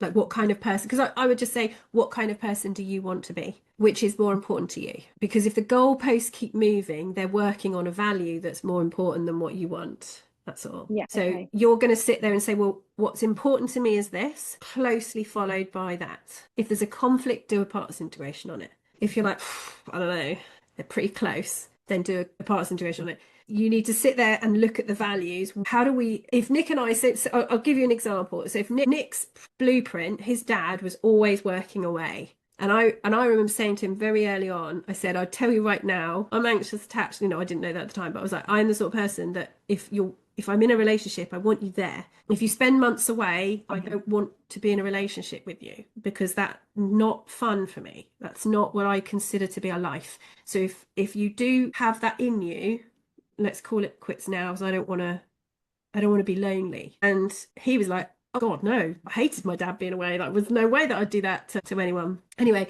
over the years, he's often said things like, oh, I'd love to get a job over here and to get to travel. And I'm like, oh yeah, like little red flags showing up all over the shop there. When in reality, I know that he would want to come home again. The point is, if he said, I've been given an opportunity to go and do, let's say, work for a cycling team or whatever, and it's going to be a year, maybe 2 years where I'm going to be traveling most of the time, part of me is going to say, great money, great for him to achieve his goals, amazing opportunity, he should take it. And then part of me is the selfish part of me is going to go, well, that's shit for me, that's shit for the kids, I don't want him to do it. Now, he's probably equally as conflicted. So we sit down and he says, it's a great opportunity for me, but I don't want to miss the kids. I will miss the kids too much. Then you co-create something that works. And you say, it doesn't have to be one or the other. It could be a whole new thing. Like, if you've been given this opportunity, you might get another opportunity. It's only fear that makes you think you won't. Okay, fine. What would an amazing solution look like? Would you come with us? If we could all go together, would that be an option? Oh, that's really difficult. No, but would you want to? Those sorts of questions. So rather than it's one or the other, remember parts integrations, conflicts, always think it's one or the other. It's this or it's that. It's never this or that. There's always infinite options. So your values, if they're conflicting with your partners, then you have to say, right, okay, it's not just this or that. It's not I win or you win. There's probably somewhere that we both win. probably some way that we both win. The world will adjust and open up to you if you want it to. If you both want to create something and you both want something, it can. If he says, God, I can't think of anything better than 2 years away from you lot, honestly, I can't think of anything better than just living my dream for 2 years. I don't have any conflicts. I want to do it. That's a different conversation, isn't it? But this is where the trust part comes in, because I think for me, because of the decisions that have been made when my partner has now moved to Dubai for work, I've tried out Dubai and I hate it. Not particularly that keen on it. However, I don't hate it anymore. I don't hate it. I'm okay with it, but I don't love it. I prefer the UK. My family and my friends are here. So choosing between the co-creation, we've discussed this, me going there for 2 years, but there's a bit of me that resists that as well, which is I'm still choosing what he wants, what's right for his career over what makes me happy in the short term. So, but as a result, when you say, do I want to, I think because of the mistrust, suddenly I feel very emotionally detached from him, because also we're living miles and miles apart. And I was going to say, would that mistrust dissipate if I did the parts integration? Because I've never experienced it like this. It's almost like I've disconnected, and I think that's a strategy I've had from childhood, where I've had abandonment stuff and I've learned to just cope, and I'm like, no, I don't want to deal with this, so I'll just carry on with my life. Yeah, see, so you feel like you've lost control of the situation, that if you hitch your wagon to his, you're not going to have any control, and you will end up always having to do what he wants, because he has the power to move goalposts without jeopardy. Right, that he's done it, you stayed, done it again, you stayed. There's no jeopardy for him. He has all the power, it seems. Yeah. So your only power is to leave. The easiest thing to do. Now, if you don't have somebody who's willing to work through it fully, then this isn't going to be the only time it comes up. Yeah. Right.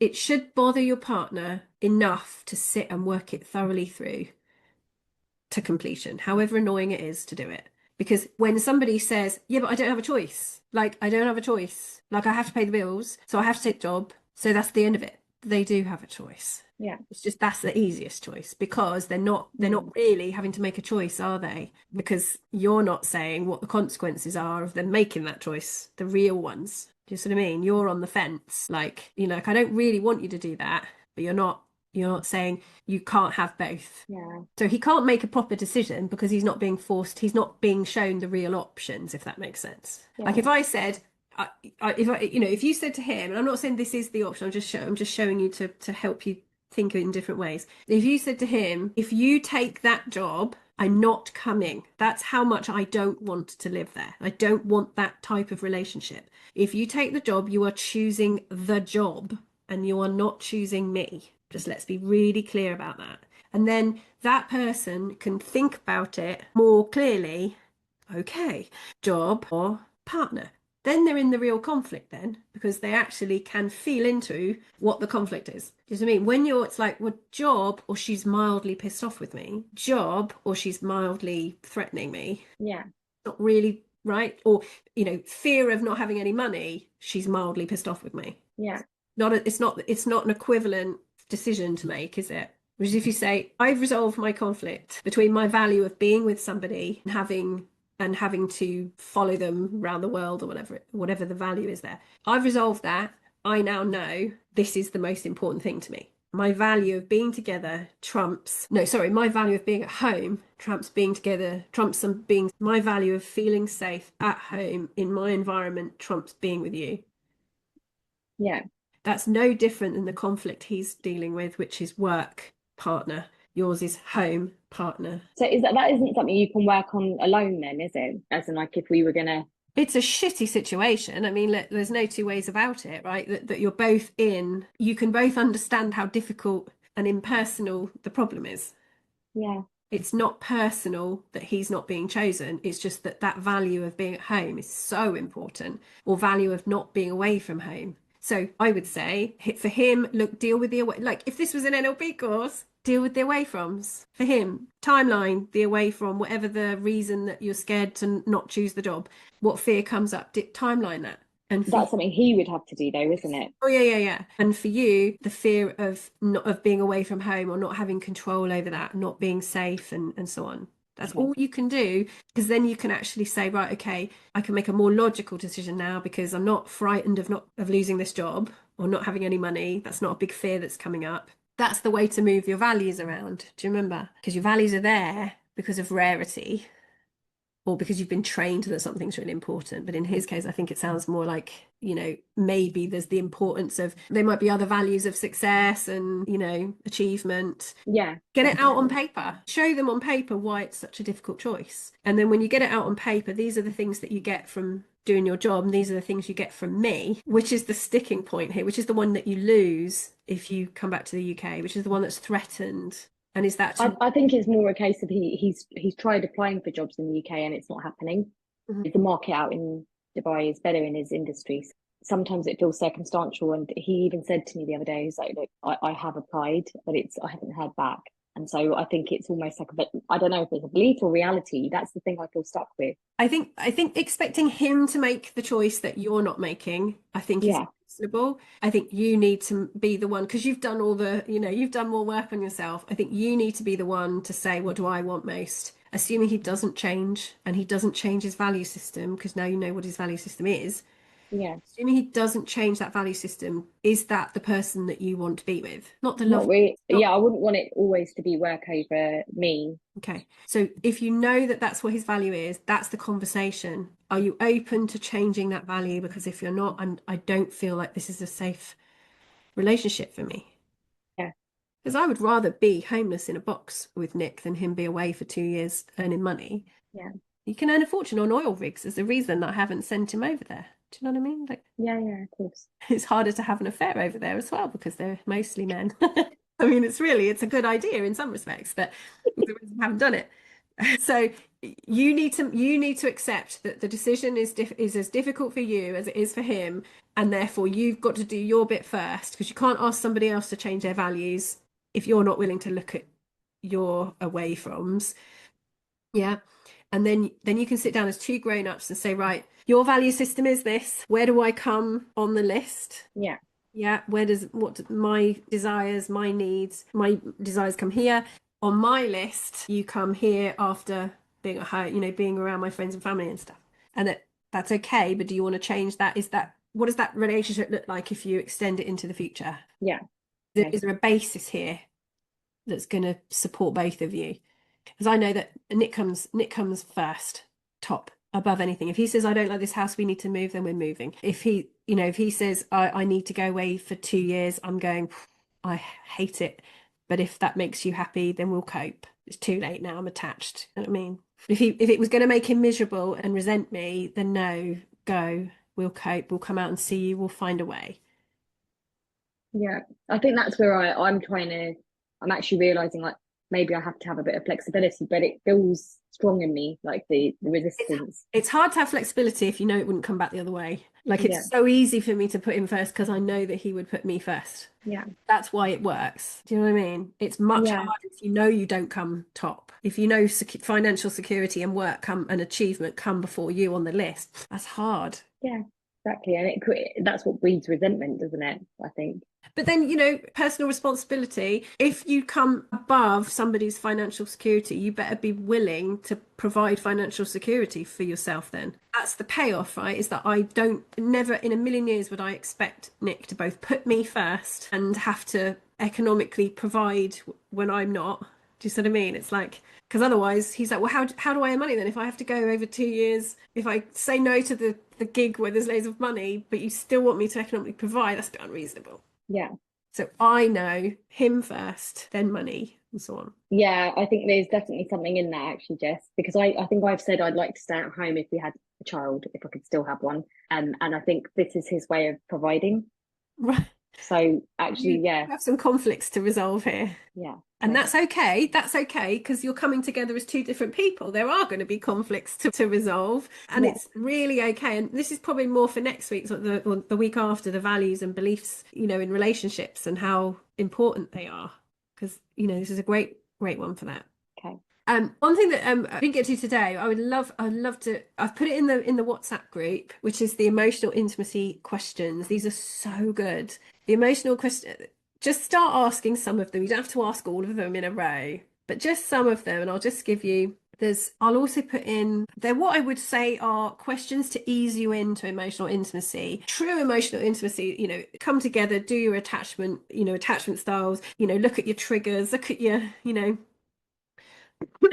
childhood wounds together. That's like some big emotional intimacy. Most people aren't quite ready for that to begin with. Ease yourself in with these questions to bring up kind of just your inner world and some surprising and some really interesting responses about how you're different, how you're similar, but how that person actually ticks and operates. So one question is, who would you invite for dinner? If you could invite anybody, living, dead, fictional or non-fictional, to dinner, who would you invite and why? And then what would constitute a perfect day for you? What are you most grateful for in life? If you could change anything about the way that you were raised, what would it be? What's your most treasured memory? What's your most terrible memory? Things like, what are you afraid of? Do you have any phobias? What was it? These are very much more about partners. If you were to die this evening with no opportunity to communicate with anyone, what would you most regret not having told someone? Why haven't you told them yet? Yeah. So just love, so they get deeper as you go down. They get deeper, but they're just lovely questions. And I think having that, like I said, that's the really exciting part of, you've got the safety and psychological sort of reassurance, trustworthiness, getting to know that person is safe. And then the attraction of actually understanding how that person operates also then helps when when somebody does something and you've got your labels and your belief systems and you're like, oh, they didn't do that because they're lazy, or they didn't do that. When you actually get to know them and you sort of think, oh, there might have been another reason why they did that actually. I'll ask them. And you start getting curious. This question. Sorry, I got to throw this one out.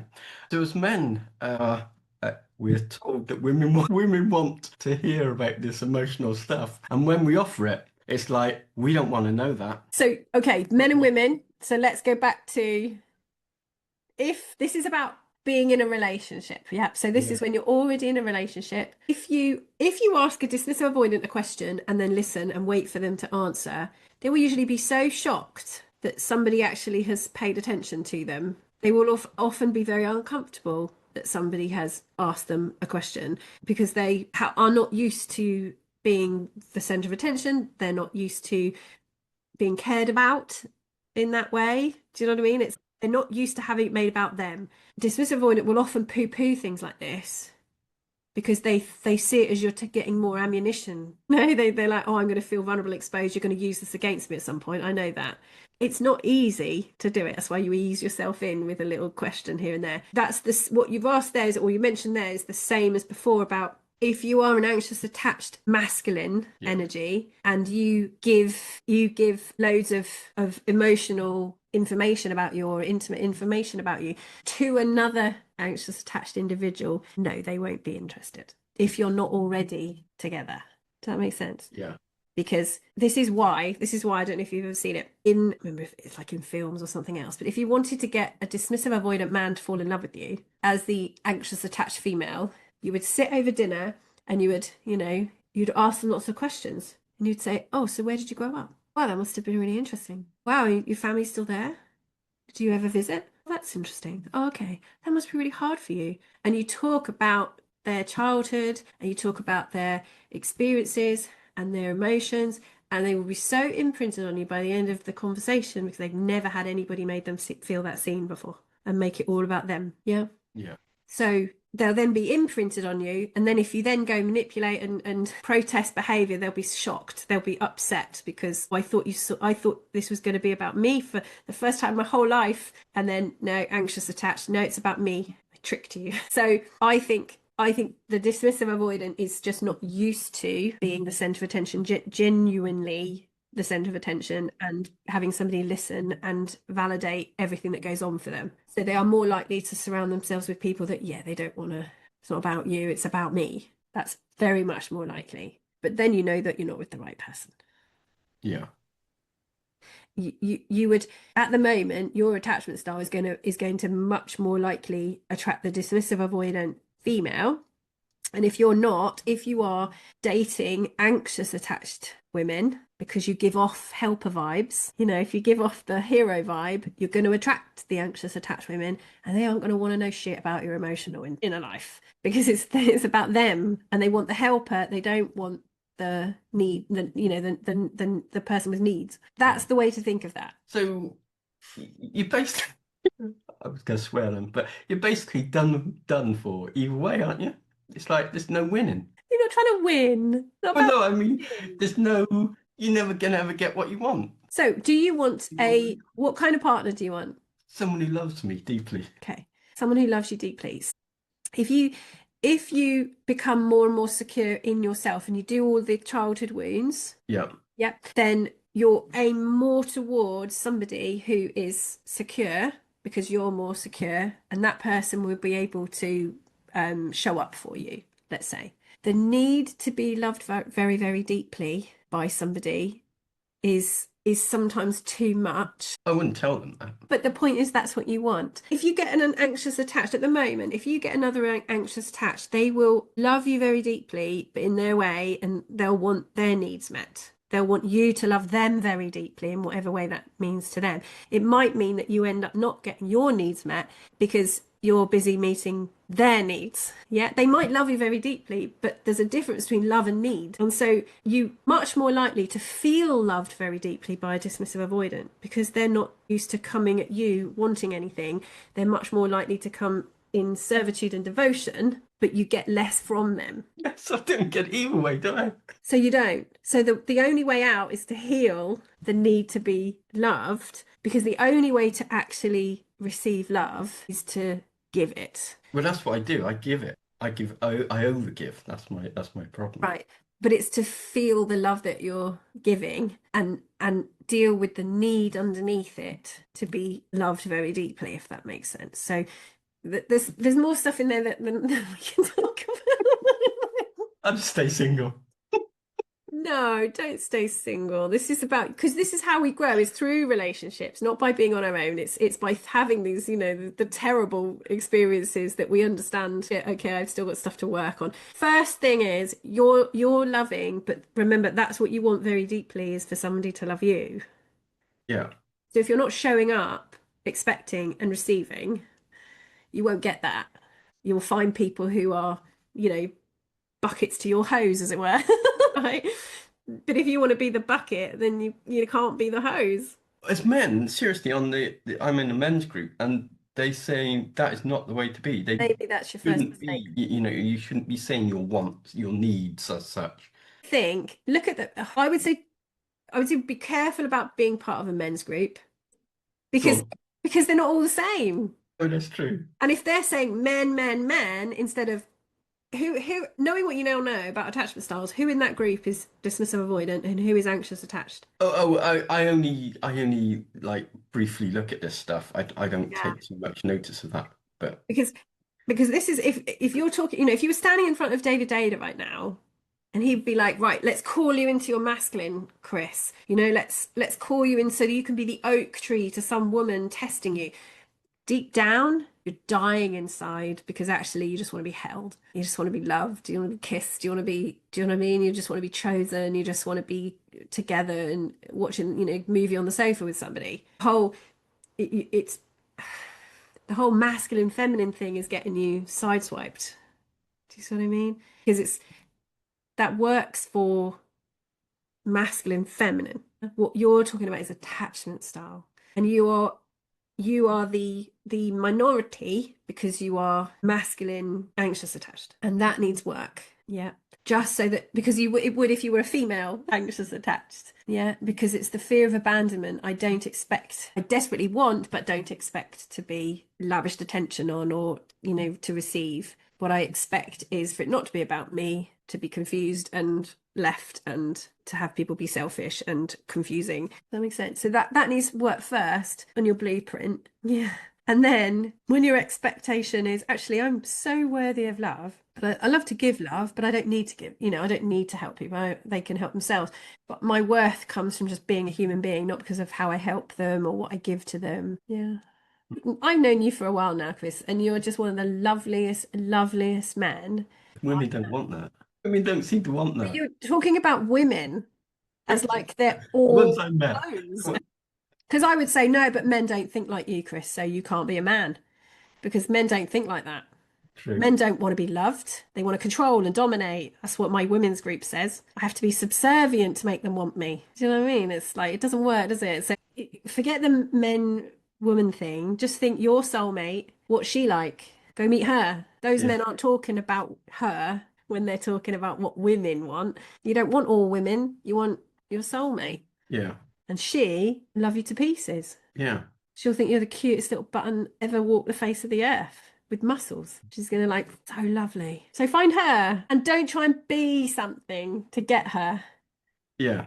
Yeah. It's okay to not be the finished article when you find each other, provided that she is also willing to grow, because you'll meet someone at your level of trauma, right? So if you know that you're very anxious attached, you're going to meet probably someone who's either extreme dismissive avoidant or fearful avoidant, or you're going to meet someone who's got equal issues. And as long as you're willing to work through them together, that's fine. Yeah.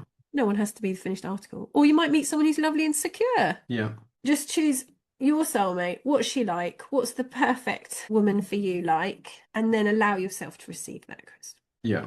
Because you're definitely worthy of it. You're lovely. So it's not a question of, do you deserve it? But I think you're getting very confused by how to be. And I would say don't be anyway. Just be authentically you and be the best version of you and the most healed version of you and the happiest, joyful version of you. Yeah. Maybe I've just met the wrong ones before. They would probably be very confused, Chris, given what you've said about how you think you have to be. And I would imagine. I mean, that a lot of that is from what I've been reading now. This week, and that is like confusing now. But I mean, in that sense of the version of you that's really good at helping and can really hold a space in a therapeutic fashion for human beings to feel safe in, that's going to make you attractive. Interesting you say that, because someone I was talking to, I do dancing, and they said I've never told anyone that before. Yeah. And I did hold space for them just like that in that moment. Yeah. And that's great. You've got that ability. Just understanding what you know about attachment wounds, that, wow, I've never felt that seen before. And wow, I've never felt that, that's what they're expecting then. And so if you then make it about you, this is the trap that the anxious and dismissive fall into every time. Yeah. Dismissive avoidant goes, whoa, is that person going to finally make it about me after all these years? Am I going to be the center of attention? And no, you're not. I need one of each, really, don't I? God. I think, yeah. There's always work to do, Chris. Choose what would be a lovely relationship. Yeah. Just choose what for you to be yourself. Yeah. What kind of woman could you meet where you could just be yourself? And if that's, if you feel like a mess some days, great. Be with someone who's like cool with it. Yeah. Yeah. I think if somebody's, I think Nick, saw me when I was working all the time. So I was always at the front of the class. I was always like super confident. I was always super like resilient. And he kind of just assumed that I didn't have any insecurities, that I didn't have any issues, and then was like majorly taken aback when turns out, yeah, of course I did. And he was sort of, that's outrageous. How could you have, what's the word, misled me, And it's fine because we worked through it. You're like, actually, no, here I am in my magnificence, and here you are in all your magnificence, and yeah, let's figure it out. So find the friend that's going to do that with you. Yeah. Don't find the woman, find the friend that's going to do that. Maybe stay off like, the online dating shit, because that's never. I don't do that, no. Yeah, just go meet friends and she'll show up. Right. Yeah. Right. And on that note, Thanks. I think so next week I'm doing the timeline therapy training. So we'll be back the week after that on the Saturday for polarity, and hopefully we'll sort of tip into values and things as well. And then final week will be about kind of creating the future and so on. All right, everybody, any questions before we go? You've got to stay behind and do lines. You've got to do some lines. I will not say men and women. I will say dismissive avoidant, just attached 50 times. Yeah, that'll be my next bit of research more. It'll be so much easier for you. Be like, oh, that makes so much more sense now. Yeah. And then you know which one you're referring to at the time, yeah? Yeah, and I won't mention anything about soulmates or twin flames. Well, in the men's group. No, in relation to we're trying to work it all out as well. Oh, no, you can mention soulmates. That's fine. Soulmates, twin flames. Yeah, why not? I'm definitely soulmates with Nick. There's no two ways about it.